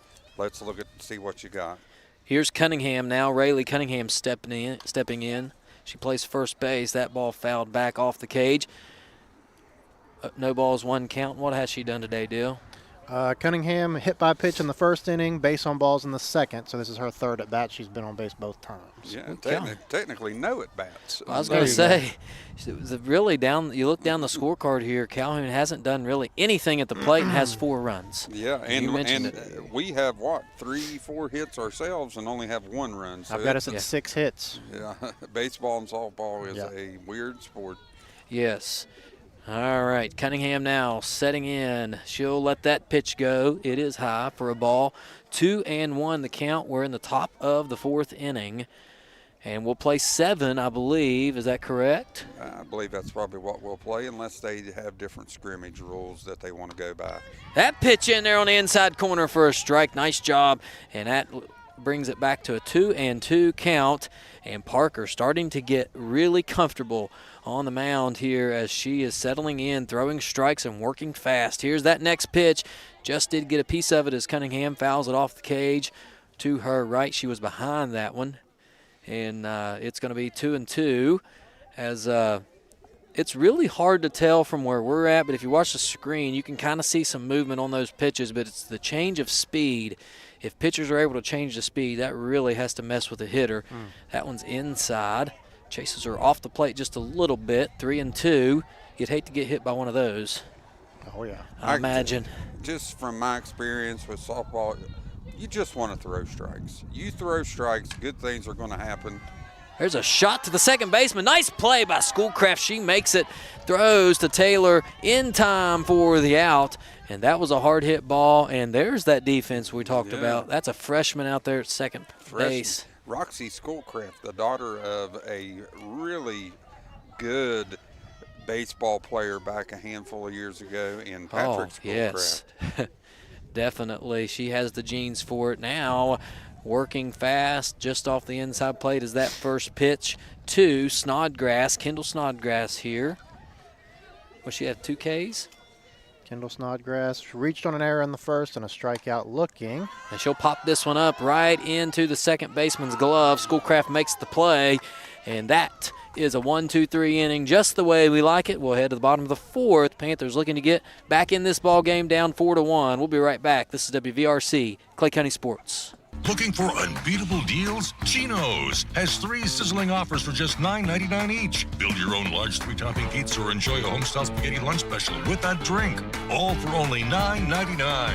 And for a limited time, get 2 medium specialty pizzas for just $9.99 each. That's right, a large 3-topping pizza, spaghetti with a drink, or medium specialty pizzas are all just $9.99 each. Chino's Pizza and Spaghetti House, where $9.99 gets you more. Participating locations are listed at genospizza.com. Spin into the season with Marty's Merry Spin at GoMart. Find the Marty's Merry Spin display in store and scan the QR codes to win big. You could score a $1,000 GoMart gift card, a $500 shopping spree, or a $500 charity donation to spread some serious cheer. Plus, unwrapped sweet treats like Snickers, Starburst, Skittles, and M&Ms. So don't just walk into the holidays, spin into them. Head to GoMart, find Marty's Merry Spin, and let the merry winning begin. I love that Christmas commercial. Yes. That is one of my favorites. As they say, Christmas in March. That's right. Never gets old. It feels like Christmas up here, as cold as it is. I'm telling you, it is. I am freezing to death up here. If you're watching from the comforts of your living room, we are glad we can provide this to you without you having to sit out in this cold weather. We're going to brave it, and the girls are braving it as well. I don't want to complain too much. Those girls don't look to be too cold. Guys. Go ahead. Let's talk about Remedy Riddle here. 3 innings pitched so far, and it looks like she's coming out for a 4. Is that still Riddle? That's on Riddle. the mound? Yep. 3 innings pitched. She has 5 strikeouts. She's given up 6 hits now and just 1 earned run with 1 base on balls. So still a pretty solid outing. Yes. From Riddle so far for Calhoun. She'll step up, and leading off this inning for the Panthers is going to be Lainey Sears, I believe. Is that right? I think we're going to see Lainey Sears batting here. She came in a little bit ago, played left field, and then I believe Chloe Nine will come in for Cammie Williams. And I believe, now that I think about it, Cammie may be a junior. I think I said she was a senior, but I believe she may be a junior. Well, so again, we got players coming back. That pitch in there for a ball. So Sears takes that one, and she'll get ready for pitch number 2. She swung and missed, and it's 1 ball and 1 strike, the count. Sears steps out of the box here, gathers herself. Now she'll step back in and get ready for this pitch from Riddle. Riddle fires it in there. Fell off the outer edge of the plate that time, so it's 2 balls and a strike, and she has some movement on that pitch that I'm not going to say is the win. I'm going to say she's trying to get that thing to fall off the edge there. So this pitch is low and gets behind the catcher, so Sears in a good spot here, 3 balls and a strike. We got a viewer from Texas here. Melinda Webb says thanks for. Right. I'm sure it's warmer in Texas than it is up here I right hope. now, so we appreciate you tuning in. Yeah, thank you so much. We hope we're doing it justice. We're getting the kinks worked out. This pitch in there for a strike. Sears takes that one at the knees. It's 3 balls and 2 strikes here in the bottom of the 4th inning as Riddle steps up to the plate. Riddle now will get set, and the pitch. That ball's hit right back to the catcher. Riddle picks it up after a slight juggle, makes the play in time. Sears thrown out at first, but she put the ball in play. I like that, Al. That was a good call on right back to the catcher. I called back to the catcher. Right get back them to the kinks pitcher. worked out. Yes. It's so cold up here. We all wish we were in Texas. I thought that was the catcher standing there pitching. Yes. So 1 out in the inning, and Chloe Nine will step in, another freshman. Another freshman. Steps in. I remember when Chloe played on that middle school team I was able to coach a couple years ago. She pitched a little bit, but when Chloe gets a hold of the ball, it will come off the bat. She took a very nice hack there to start, and she'll swing again. This time she missed. Strike 2, and so she finds herself down 0-2, and this is trouble because Riddle can put you away fast when you get down in the count here. So got to tighten up, maybe choke up on that bat a little bit, make contact here. Here's the next pitch. Right down Broadway for strike 3. That sounded like a little Chris Welsh right there. Well, That was good. That's our first backward K of the night, going down looking. You don't want to go down looking, and I'm sure Chloe would like to have that back. I tell you, every time I go to say something, it is so cold. That wind picks up, doesn't it? Yeah. And Brooke Morton will be a 2-out batter here, the leadoff hitter. She's been a 2-out batter now here 2 times in a row.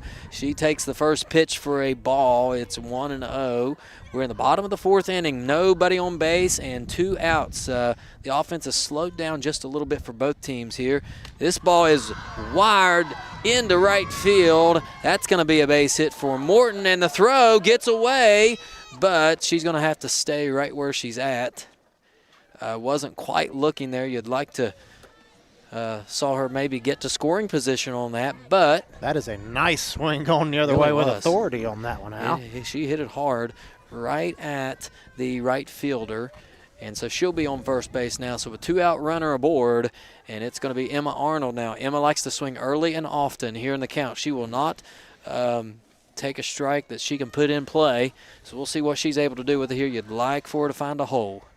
Riddle's pitch in there. That ball hit foul off the right side, right into the parking lot, right about where I parked. Yep. Yeah. Hopefully that one don't find my windshield. Oh, I heard some glass crack over there, Al.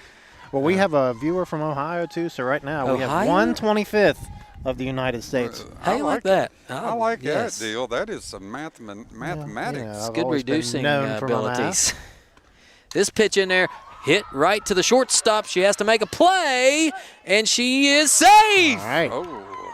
The call is safe at second, so Brooke Morton beats out the throw. And it was very close, and she got her foot in right there. I have to agree with the call. I thought she slid her foot right in before the tag, or before the foot hit the base, rather. And so it's a safe call as now we got some discussion here as they'll come out and talk about this one here. I think. Oh, overruled. Now they're going to say out. I think what happened there, because I can see what he was saying, I think the umpire, this is his first game, and I think he said out but signaled safe errantly. So, so a good job by the home plate umpire to go out there and make that right. You could tell that he wanted to say out, and I think he just errantly said safe. I thought she got her foot in. Apparently, from my view, couldn't quite see it. So that's how the inning ends. And we'll go to break. We'll be right back. We'll head to the top of the 5th. Your score, Calhoun 4, Clay County 1 on WVRC Clay County Sports. Legs Welding, Inc., located in Clay County, West Virginia, has provided high-quality products and services to the vital West Virginia coal mining industry since 1978. Specializing in custom underground mining equipment such as shuttle car bodies, scoops, booms, and components, Legs Welding is fully equipped and capable of performing a variety of your welding and manufacturing needs. We only use American-made steel, and we take pride in our solid, strong American craftsmanship. Legs Welding, Inc., 304-587-4335. Proud to support the students and athletes of Clay County.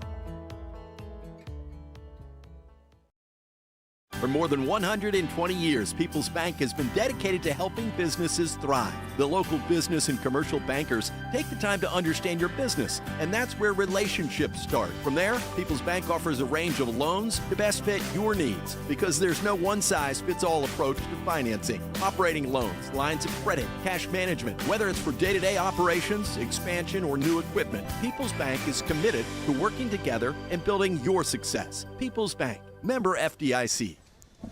We're back here for the 5th inning. Calhoun County will come to bat. Parker will remain on the mound. Hannah Gandy behind the plate, and it's going to be Carly Nelson, or at least her spot in the lineup. Again, if you're watching this back and it is not Carly, we do apologize. We have no numbers, so we're going off who we think it is or whose spot it is in the lineup. And we got a new home plate umpire. Looks like Doug did an excellent job. I think you'd have to say that very consistent behind the plate. And that's what you do in scrimmages. Scrimmages are an opportunity for the umpires to get out here and do some work as well.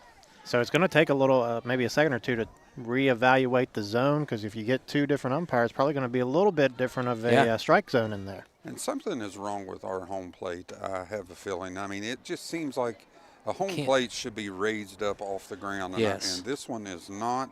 I don't know if it's just, the new turf field, the first game, they just don't quite have it right, but it should be raised up. Maybe they need to mow the grass. There you go. Right around the home plate. It's been so warm out in the rain. It's probably the grass is growing too fast. Growing around it. Somebody else can mow it. Yeah. So Nelson steps in here, and she lines one to left field. That's going to fall in for a hit. Sears comes over to make the play. She gets it into Schoolcraft at second, and so a leadoff hit from Nelson puts immediate pressure on that defense, and Parker will step back in here, and it is going to be Morris. That is only Calhoun's second hit of the ball game. So only 2 hits, but leading 4-1. That's the name of the game here. Here is Parker now stepping right back in. She throws one in there. It's a strike. Oh. And we nearly had an out as Gandy fired it down there. That was nice. I looked down at my lineup card for a minute and just about missed it. Yeah, that was a nice shot by Hannah coming up out of there, seeing the runner a little far off, thought I can get her. That pitch high, runner goes, throw is there in time. And must have got that foot in. Be safe. The call was safe, so we'll go with safe. I thought the throw was actually up the line a little bit, which was put us in a really good position there. I don't know if she missed the tag or what. So anyways, Nelson will be safe at second, and that ball is lined. And that is a fair ball down into the corner. Sears picks it up. It's going to be a stand-up double for Morris as a Nelson crosses the plate, and it is 5-1. What a shot down the left field line. And that's something that kind of confused me for a minute. I saw the out-of-bounds line. For football, and thought it looked like it was foul, but it was easily fair right into that little corner. So 5-1 your score. We got a runner on second. That pitch in there for a strike. It's 0-1 here. We're in the top of the 5th. Was that our first extra base hit of the year? It was the first extra base hit. This pitch up high for a ball. I don't know if it counts or not, but since it's a scrimmage, but we'll count it. Scrimmage counts for nothing other than practice. Scrimmage is a glorified practice. Here's Parker. She fires that one in, and she hits. Is that McLean? And I believe that's McLean's spot in the lineup, isn't it? Yep, Faith McLean. But that may be a substitute because I don't know. I can't tell who's who. So we'll just go with McLean, and that's going to bring up Rogers. Rogers steps in here to the batter's box. She's got runners on first and second now with only, nobody out. So still nobody out. Panthers in a jam here. That pitch right in there. It's swung on and missed from Rogers.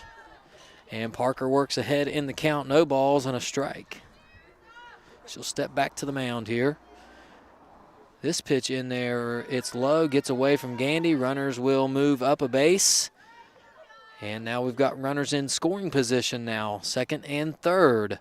Again, nobody out here, but you do have first base open.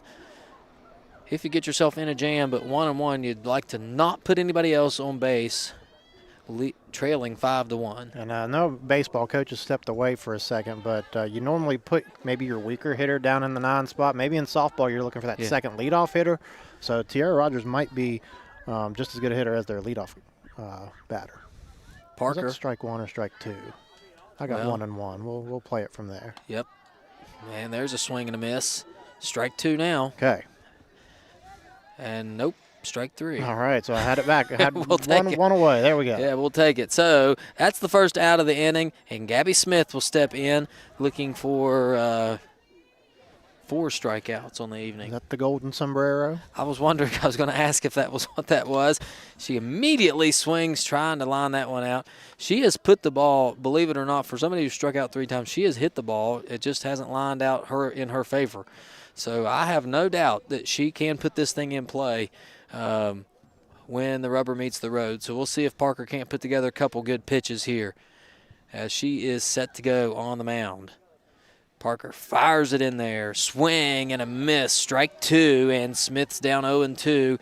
Here we go with 1 out in the inning. I haven't seen anybody. It looks like she might be choking up a little bit on that bat, just trying to make contact, put the ball in play. That pitch taken inside. Good take there from Smith. She finds herself in a 1-2 hole here in the 5th inning. Calhoun County leading 5-1. Runners in scoring position. Just 1 out.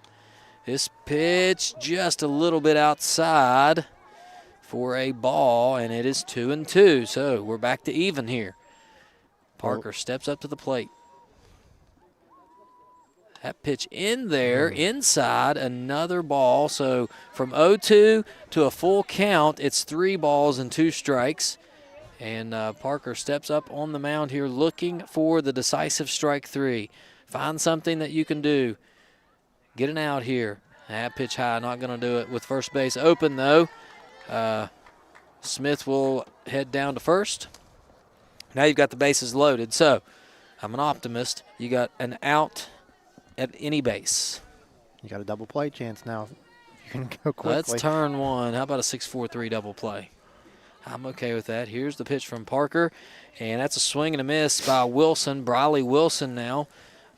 She's been on base a lot here, if I'm not mistaken. A walk and maybe a hit. Single and a base on balls, grounded out to the catcher. Swing and a miss, and that is no balls, 2 strikes. So still in good position here. Parker has a chance to get out of this thing with 1 out. Throws it inside. Good catch there from Gandy. Not let that thing get away. 1 ball, 2 strikes. And we have, again, found ourselves ahead in the count. Just got to find a way to make it out here. Parker steps up and pitches it. High and outside. Ball 2. Well, when she gets that 2-strike count, she's trying to go outside of the zone to get a swing and a miss. You like it. See if we can't get a strikeout swing in here. She's not been in the zone with 2 strikes. Here's the pitch. Swing and a miss. Strike 3, I believe. Should be. Yeah. I will say. One of Dylan's bold predictions coming through. Well, hopefully my softball's a little better than my basketball prediction. Well, I like that. What was your bold prediction? Well, he said it a outside pitch, swinging strike 3. Well, I didn't write it down, but my other bold prediction was that it would be 5-1 Calhoun County in the 5th inning. Top of the 5th. Yeah, well, I was actually thinking about that being my bold prediction as well, as this is Riddle now. Riddle steps in here. Remedy Riddle. She is in first place as far as names go that we've seen this year.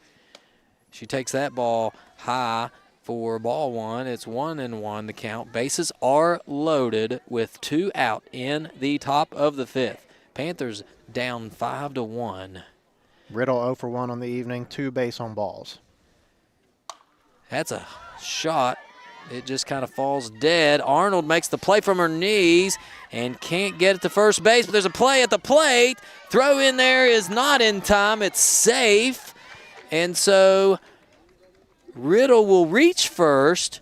The runner was safe at the plate. It's 6-1 now your score, and still 2 out in the inning. Runners on first and third. So we've got runners on the corners here with with 2 outs. Yeah. So still have a chance to get out, but another run crosses the plate. So the Panthers now down 5 runs here in the 5th inning. This pitch inside, that's a ball. I think 2 runs crossed the plate, did it not? I think you're right. So 2 runs crossed, okay. So I think, I believe so. Again, a scrimmage for us. We're allowed to miss, and that's a shot into center field. Caught on the run by Brooke Morton. What a play! Morton makes the catch. Oh, my. That ball hit hard, and Morton makes a diving catch for the 3rd out of the inning. What a play. We'll take a break. We'll be right back right after this. Panthers coming to the plate in the bottom of the 5th, down 7-1 on WVRC, Clay County Sports. If you're interested in a new tractor or implements, give Shamlin Brothers Farm Supply a call at 304-927-1426. We are a coyote, bush hog, Vermeer, and coon dealer. Also, look us up on the web at ShamlinBrothersFarmSupply.com. And may God bless.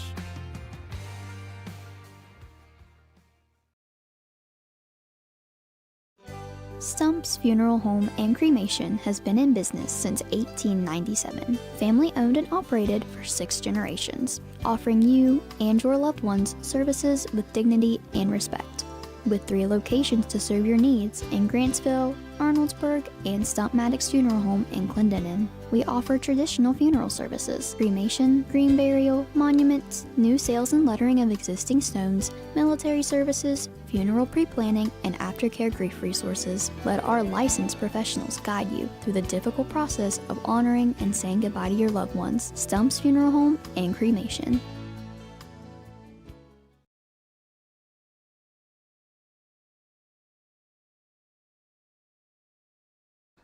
Welcome back, folks. After that exciting ending to the top of the 5th, the Panthers will look to carry that momentum. Let's see if we can't see that play again, Al. Yeah, that was an excellent play. The shot off the bat straight to center field. How about the nice camera work and the nice catch by Brooke Morton? Maybe we need to extend our replay out just a little bit. I think Remind you're right. me. We'll try to fix that for next time, but I'm glad we did catch that one. And heads up, Swolby was working on the computer before the game and did get our replay up and working. So we appreciate that. All right, who we got here? Is this? This is Addison Taylor. She has a strikeout and our real sharp single right up the middle last time and scored our lone run. So Taylor immediately comes out swinging right back to the pitcher. Nice play there made by Riddle. And so 1 pitch, 1 out for Taylor, and she will head back to the dugout. Pretty good swing on it. Just Calhoun. This is a pretty good Calhoun team. It appears to me that they're not bad out there in the field, making the plays where they need to. And Riddle's going to be tough for anybody to hit this year, I imagine. And this is going to bring up cleanup hitter. That's Riley Murphy, if I'm not mistaken. Murphy is set to go. She takes that pitch low and outside for a ball. It's 1 ball, no strikes. We're in the bottom of the 5th inning. Panthers trying to find some run support here. It is 7-1. They trail Calhoun County early in this game, or early in the season, I should say. Not necessarily early in the game, as we are winding down the innings. Yeah, we're in the bottom of the fifth inning, so we're going to have to get some runs across in a hurry, but we got some girls up that can do it. It is Riddle at the rubber. She pitches this one in a line drive out into the parking lot. That got the rest of your windshield out. Yep. Somebody over there now you can replace the whole thing. To call their insurance. You don't just have to put a patch in there.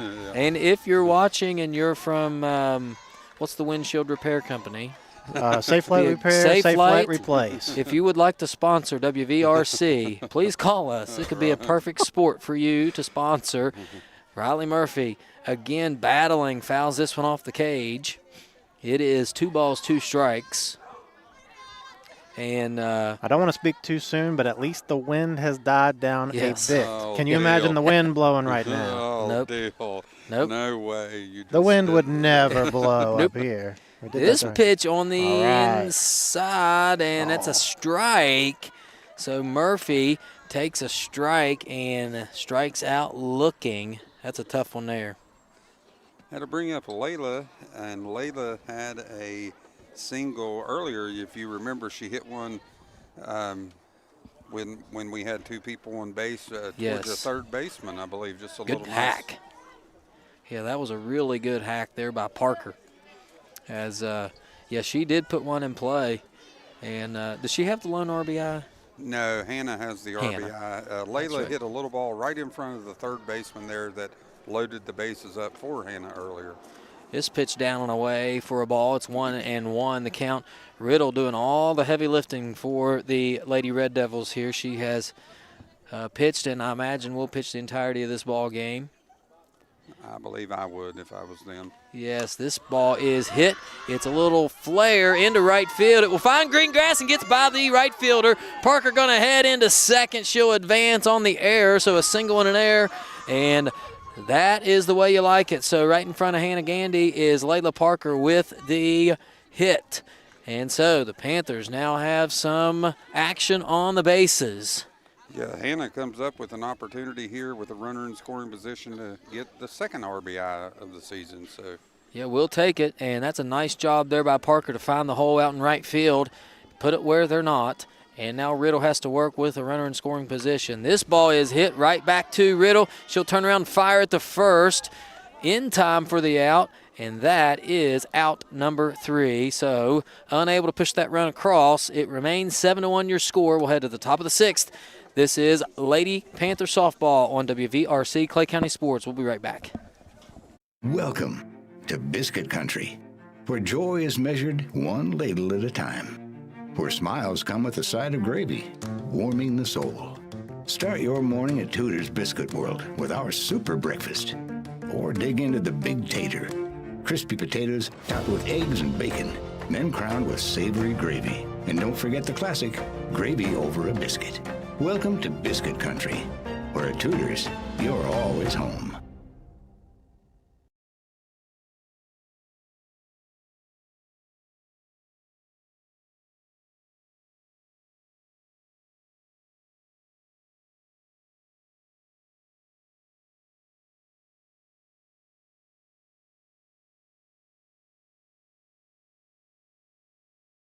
We are back, and we got a new pitcher on the mound, Coach. This is Brooke Morton. Made that nice play out in center, and we're going to bring her to the mound.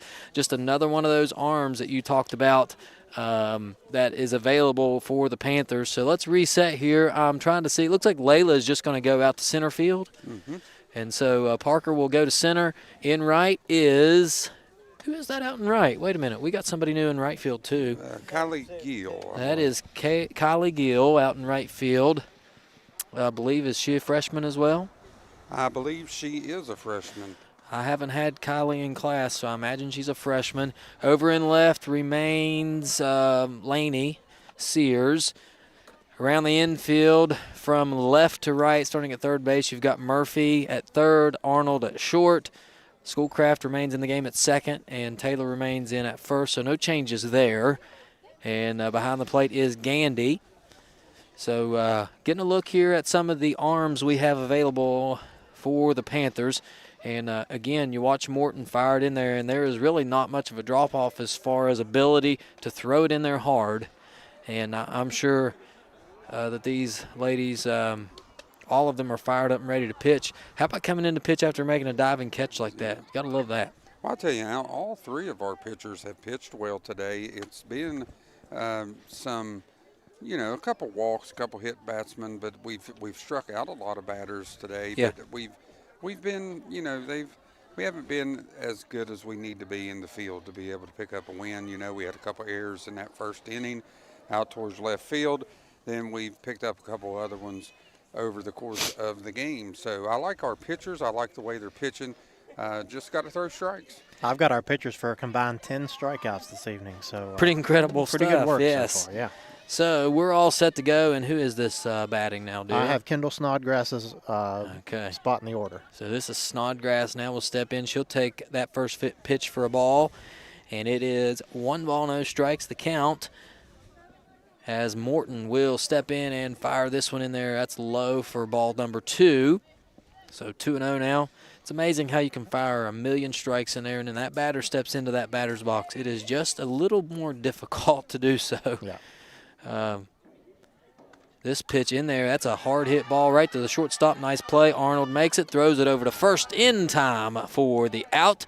And so there's one away as Morton induced that ground ball.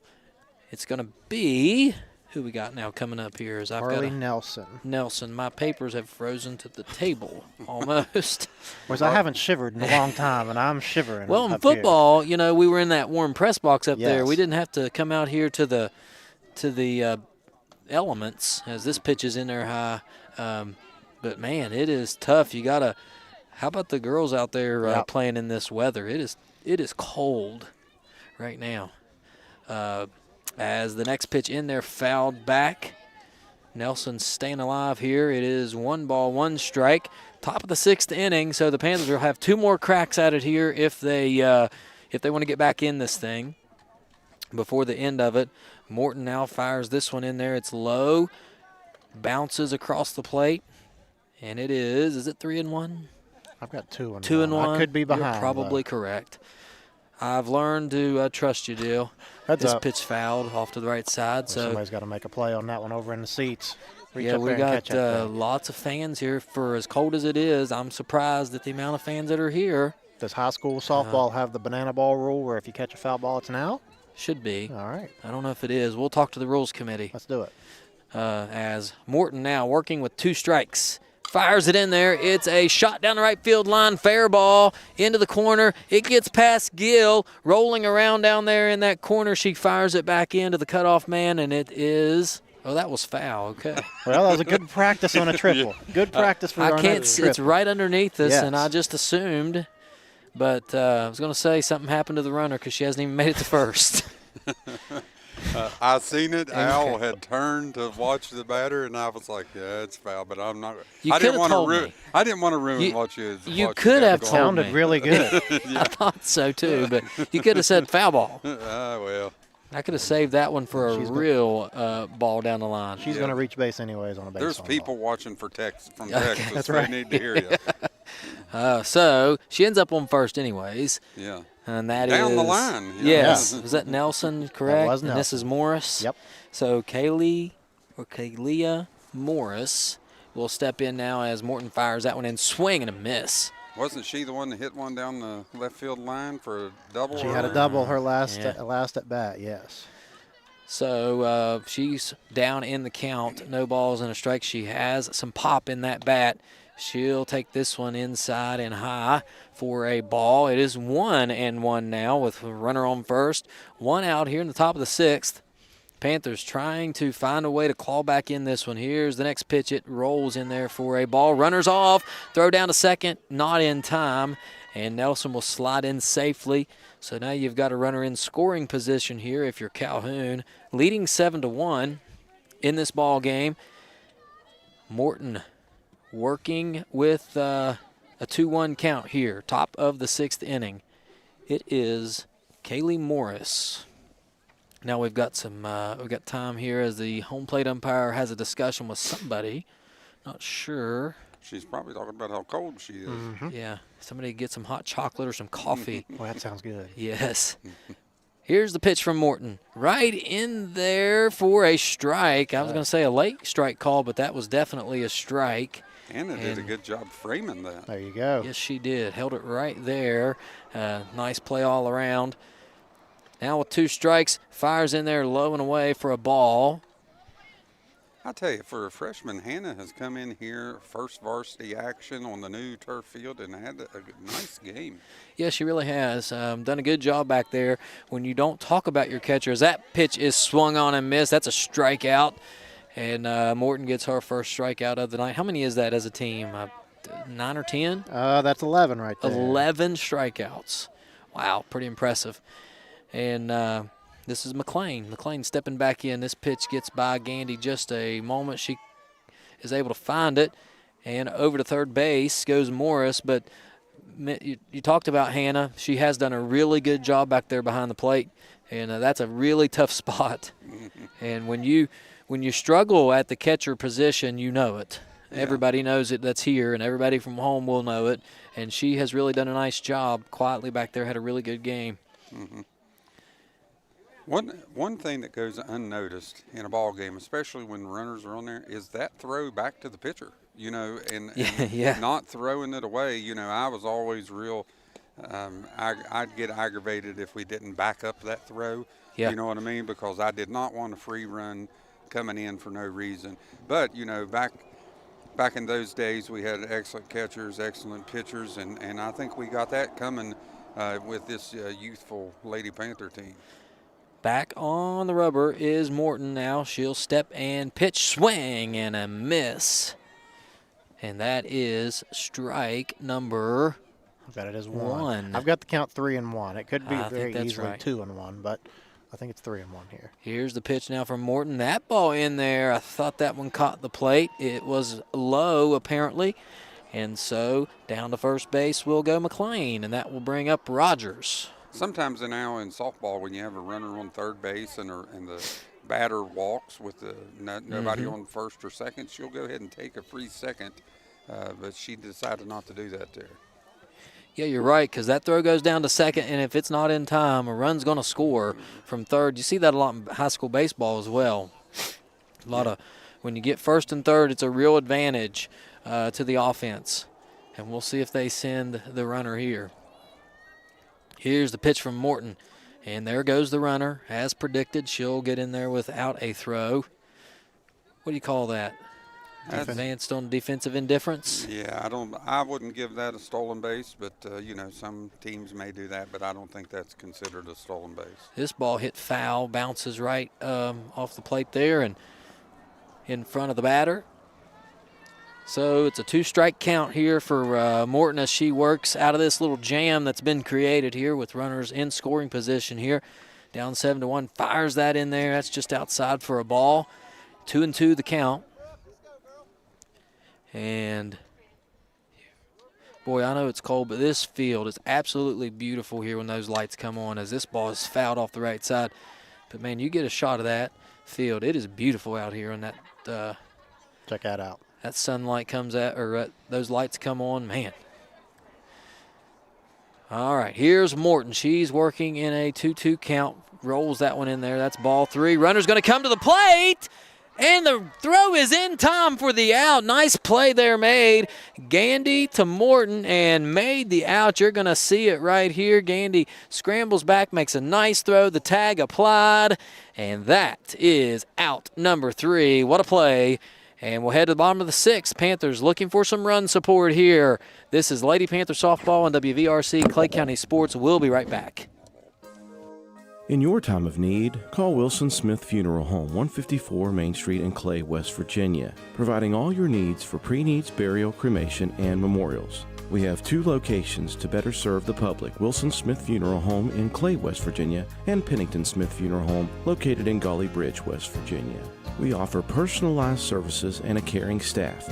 We are with you every step of the way. You will have peace of mind knowing that we are taking care of your loved one. Call Wilson Smith Funeral Home, 154 Main Street in Clay, West Virginia at 304-587-4244 or Pennington Smith Funeral Home located at 331 Main Street, Golly Bridge, West Virginia at 304-632-2111. Basil W. Smith Jr., LIC owner. Tracy Osborne, office manager. Hunter Jones, apprentice. Staff members Greg Fitzwater, Bobby Joe Harmon, and Candy Dorsey.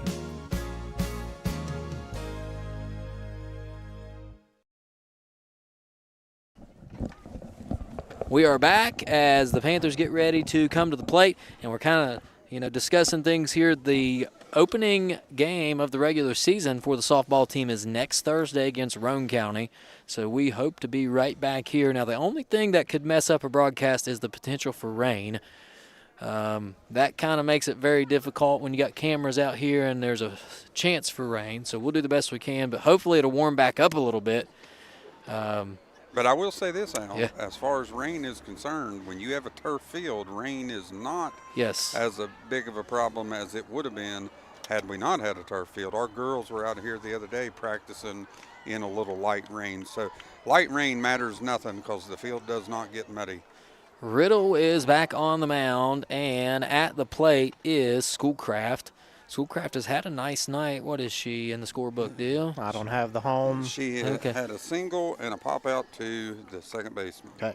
So she is 1 for 2, stepping in for the third plate appearance here. Riddle is set and pitches this one low and away for a ball. It is 2-0 now, the count. Schoolcraft looking to get on base here early and create some action for the Panthers, who are desperately trying to score some runs here. Riddle gets set, and that pitch in there for, that must have been high. Yeah, a little high, maybe a little outside too. A little high. It's 3-0 the count. So Really good spot here for Schoolcraft. Normally you're probably taking here, but I don't know, maybe in a scrimmage you swing away, especially down. She does swing away. It's popped up, and it's a play made right there in the corner by the first baseman. What a catch. Yeah, that was a really nice catch, and that was Rayleigh Cunningham makes the play. What a play. I tell you, Wow. if you're Calhoun, you've got to be happy with the way Riddle has pitched this game. She has been spectacular. Yes, and now stepping in is Lainey Sears. Sears 0 for 1 and swings and misses. Did she strike out last time? Lainey, she grounded out to the pitcher. Okay, ground out. So that, she did put the that ball was in the play. one that went to the catcher. Oh, yeah, she grounded out to the catcher Yeah. on the pitching rubber there.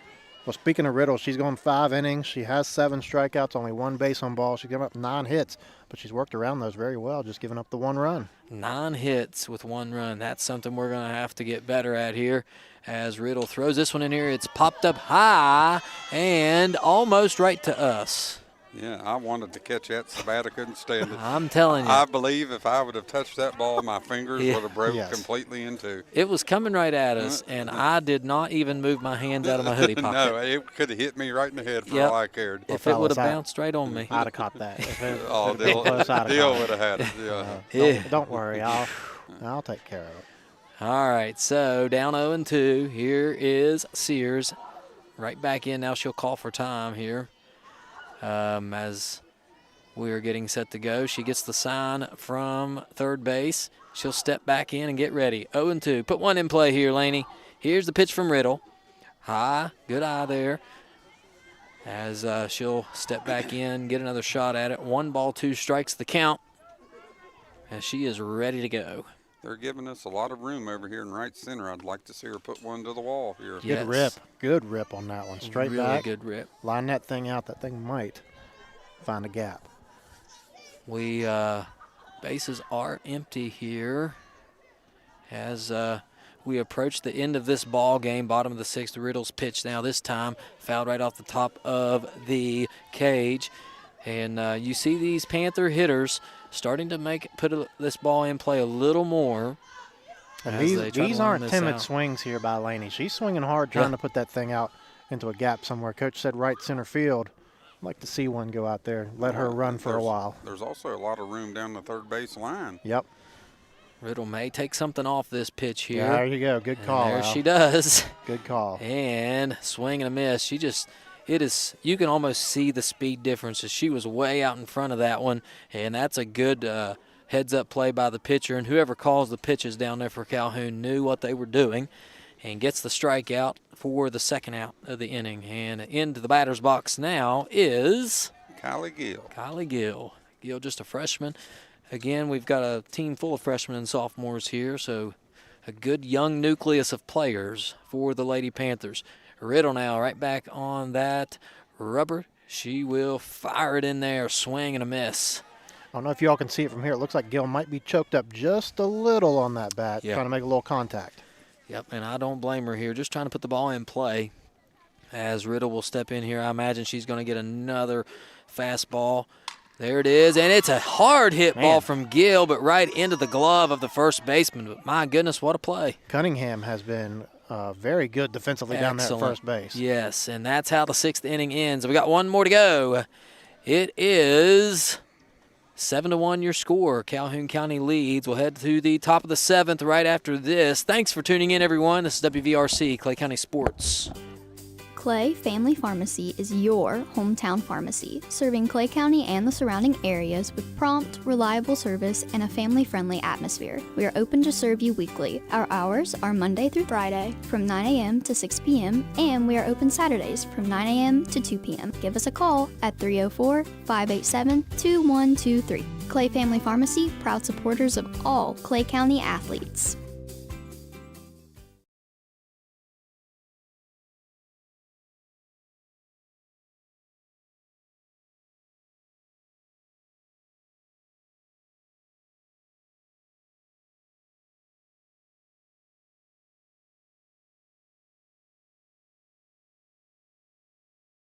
Looking for unbeatable deals? Chino's has 3 sizzling offers for just $9.99 each. Build your own large 3-topping pizza or enjoy a homestyle spaghetti lunch special with that drink. All for only $9.99. And for a limited time, get 2 medium specialty pizzas for just $9.99 each. That's right, a large 3-topping pizza, spaghetti with a drink, or medium specialty pizzas are all just $9.99 each. Chino's Pizza and Spaghetti House, where $9.99 gets you more. Participating locations are listed at genospizza.com. Welcome back here as we are in the top of the 7th inning. The Panthers need 3 outs here, and they get one last crack at the bat before we end this thing here in the first scrimmage of the 2026 season. And who do we have on the mound? Is that still Brookie? Yep, still All right. Morton. She gave up no runs in the last inning. Well, let's keep her right out there then. I don't blame her at all. And Tierra Rogers' spot still should be up in the lineup since that last out was made at home plate on a wild pitch, I believe, Al. So it should still be at Tierra Rogers. So Rogers will step back in with a fresh count here in the top of the 7th inning. Morton fires that in there for a strike. Good pitch. That's what you want to see here. And that's what everybody watching wants to see, a quick inning. I would say right on the black, but to everybody at home, the whole plate looks black. Yeah. And again, if you're just joining us, there is a home plate down there. It is white. You just can't see it because it's almost below the ground level. So I don't know what's going on there. I'm sure they'll have to fix that. This ball fired in there, play. Caught by Taylor. A line drive shot, and she didn't even move. She just stuck her glove right up and made the play. You're going to see it right here. Boom. What a shot. Yep, good camera work and good hands there on the computer, Dill. I got to shout out, that's Dill. It changes that view right there, and he was right on the money. 1 out in the inning. Here's the next batter, and I believe that's the leadoff hitter, right? Am I not mistaken? I've got that is as Smith. Gabby Smith, yes. And Gabby Smith has struck out 4 times here, but she has put good swings on the ball. Well, she actually drew a base on balls last time. Oh, we that's right. thought she was going to strike out, but she did. She made a little bit of contact there right at the end to foul one off and then get the base on balls. So she is 0 for 3 with 3 strikeouts and a base on balls. That pitch a little high. It is 2-0 with 1 out in the inning. No changes as far as the defense goes from last inning for the Panthers. Here's Morton's next pitch. That one fouled off the cage. It'll be 2 strikes now, or 1 strike rather. 2 balls, 1 strike, sorry. The cold has fogged my brain at this point. Someone says we need a Mr. Buddy heater. I would gladly welcome a Mr. Buddy heater at this point. You wouldn't think you need that in spring sports. I'd but take a Mr. Enemy heater at this point, Al. Doesn't even have to be a buddy. That's a nice pitch. And that is strike 2. I'm not sure what Smith thought. I think she thought it was the 3rd strike. Maybe she did. Okay, she was headed back to the dugout. Now she'll swing and foul this one off back behind the bleacher area. And we just about put the electricity out. It hit that skinny electrical box. And if you can't see it. Give us a shot of it, Jeremy. Yeah, show us that electrical box over there, Jeremy. See just how impressive that was. Oh, that's all right. Okay. All right. Here's Morton now. She'll throw this one in there. All right. Swing and a miss. That is strike 3. And so now there's 2 out in the inning, and that will bring up the 2-hole hitter in Briley Wilson. Wilson so far this evening, 1 for 3. A single, a base on balls, a ground out to the pitcher, and a strikeout. Swing and a miss right there. She's behind 0-1 to Morton. As Morton doing a really good job. She has settled in nicely, and I got to say, we've had 3 pitchers on the mound. All have excelled. As far as I'm concerned, this one fouled off to the right side. She was behind. Wilson was behind that pitch just a little bit. Took it up the right side for a foul ball. And so now it is 0-2. So we got a chance to get out of this one here. Here's the pitch. Oh, Ephus. Oh. Holy smokes. Was that the Ephus pitch? I don't know. Let's see that on replay, Deal. Let's see if we can't get maybe. That was an impressive pitch. How about the frame job by Gandy trying to frame that one? That pitch in there And for strike 3. We didn't did have to miss frame that one. No, strike 3. And that's how the inning ends. So the Panthers have one more shot here to make something happen. We go to the bottom of the 7th inning. Calhoun County leads 7-1. We'll be right back after these messages from our sponsors on WVRC Clay County Sports. Spin into the season with Marty's Merry Spin at GoMart. Find the Marty's Merry Spin display in store and scan the QR codes to win big. You could score a $1,000 GoMart gift card, a $500 shopping spree, or a $500 charity donation to spread some serious cheer. Plus, unwrapped sweet treats like Snickers, Starburst, Skittles, and M&Ms. So don't just walk into the holidays, spin into them. Head to GoMart. Find Marty's Merry Spin. We are back for the bottom of the 7th inning. It is Riddle right back on the mound for the Lady Red Devils. Remedy Riddle now looking to complete the game as she will face... Is this the top of the order? Yes, Brooklyn Norton, okay. Emma Arnold, Addison Taylor. So we got 1, 2, 3 at the plate for the Panthers. We need 6 runs. Now Riddle so far 6 innings, 8 strikeouts, 1 base on balls, 9 hits, 1 earned run. Here we go. It is the pitch from Riddle to Morton, taken for a strike on the outside corner. 0-1 the count. As the softball cheers start to get a little bit louder. Panthers looking for a comeback victory here to start the season. This pitch is taken low for a ball. It's 1-1 the count. Nobody out here, bottom of the 7th. Brookie Morton will lead things off for the Panthers, just looking for base runners at this point. Anything to put somebody on the base to give us a chance here. Riddle's next pitch is swung on, hit to the shortstop. It's fielded. The throw, not in time. Morton safe at first.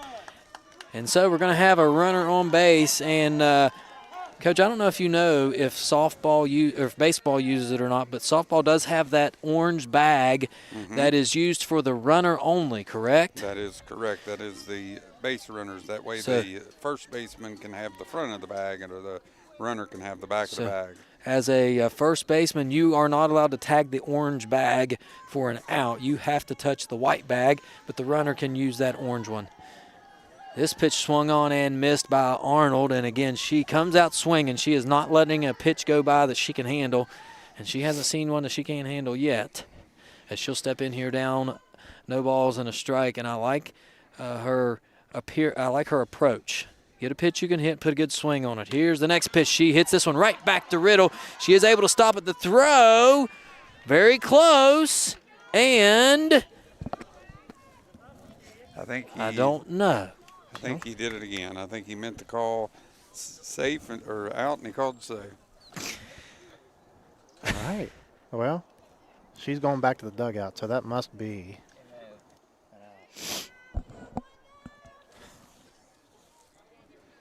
All right. We're going to have a runner on second base now, 1 down. All right, here we go. Sorry, guys, I had to take a break for a minute. It is. All right, that pitch is swung on by Taylor, and she is out at first base. And so are we down to our final out? We are down to the final out as long as they're not. They might just play 2 tonight, Al. A little doubleheader. I hope. Scrimmage. Because I am not cold at all. No. It's Riley Murphy. Riley started the game on the mound. She had 6 strikeouts in 2 innings, which is pretty impressive. And here we go. It is Riddle throwing into Murphy. Her pitch is swung on and hit foul down the right field line. Foul ball, no balls and a strike. And so overall, as we finish up this game here, hopefully Murphy's able to get on base. But Coach, as a former softball coach, are you? There's always things you got to work on, but how satisfied are you as a coach here of what we've been able to do? Well, I would be satisfied with my pitching. I would be not so pleased with some of my defense. I also, one of the things that I would harp on is we're not getting the ball, the count deep into the count. We're taking a lot of, swinging at a lot of first pitches, things like that. Maybe sometimes that's the one you like, but also you got to work the pitcher. We haven't worked the pitcher nearly enough. And Murphy, you're right, we haven't taken a lot of pitches, had some hits, just haven't been able to do anything with it. We're down to our final strike here. Murphy with a chance to knock a run in here. She swings and misses, and that is how this one ends. The final, of course, this is just a scrimmage, but final is Calhoun County 7, Clay County 1. Let's take a real quick break, and we'll tally up some final stats, and we'll come back and wrap things up for this ball game. Thanks, everyone, for watching. This has been a production of WVRC Clay County Sports. We'll be right back right after this.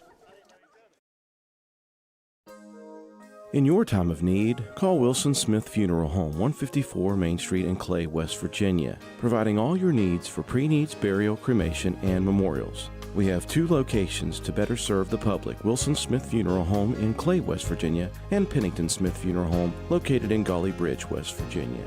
We offer personalized services and a caring staff. We are with you every step of the way. You will have peace of mind knowing that we are taking care of your loved one. Call Wilson Smith Funeral Home, 154 Main Street in Clay, West Virginia at 304-587-4244, or Pennington Smith Funeral Home located at 331 Main Street, Golly Bridge, West Virginia at 304-632-2111. Basil W. Smith Jr., LIC owner. Tracy Osborne, office manager. Hunter Jones, apprentice. Staff members Greg Fitzwater, Bobby Joe Harmon, and Candy Dorsey.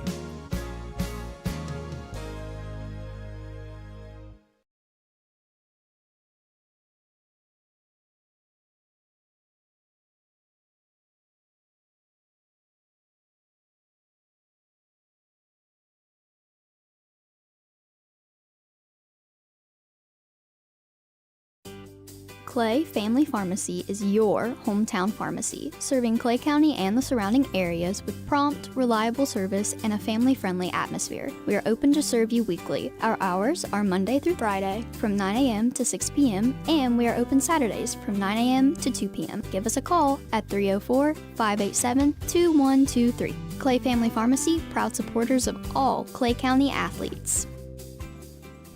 Welcome back here, folks. We are wrapping up the first scrimmage of the year, so we'll be set now for the regular season. The Panthers and the Lady Red Devils of Calhoun County doing battle here on a chilly night at Bradley Field. It was a fun game to watch for sure, our first softball action. Let's go down through some of the stats here. How did we do at the plate? You want us or you want Calhoun Sure, first? You go right ahead. Okay, it at don't the matter. plate, I have us down. Brooklyn Morton went 2 for 4 on the day. Emma Arnold 1 for 4. Addison Taylor 1 for 4, scored our only run. Riley Murphy 1 for 4. Layla Parker 2 for 3. Hannah Gandy 1 for 2 with a walk and an RBI. Roxy Schoolcraft 1 for 3. Lily Nichols 0 for 1. Laney Sears 0 for 2. Williams 9 and Gill all 0 for 1. I have us down for 9 hits on the day, 7 strikeouts is what I have. A lot of hits for only one single run. Yeah, we couldn't string enough of them together. The bottom of the order, didn't produce. The bottom of the order, I believe, went 0 for 5 on the day. The top 7, all got a hit. So the bottom of the order is going to have to clean some things up to turn it over to the top of the order. That's all had a hit in the ball game. Yes. Well, for Calhoun County, Remedy Riddle was probably the player of the game for them. She pitched all 7 innings, had 7 strikeouts, gave up 9 hits, only the 1 earned run. She worked around damage all evening long, had runners on base all evening, but we just could not drive in a run with runners in scoring position. And at the plate, she reached base 3 times, had a single with 2 RBIs, and then probably another really impressive hitter for them was Kaylia Moore. She had a big-time double down the line here.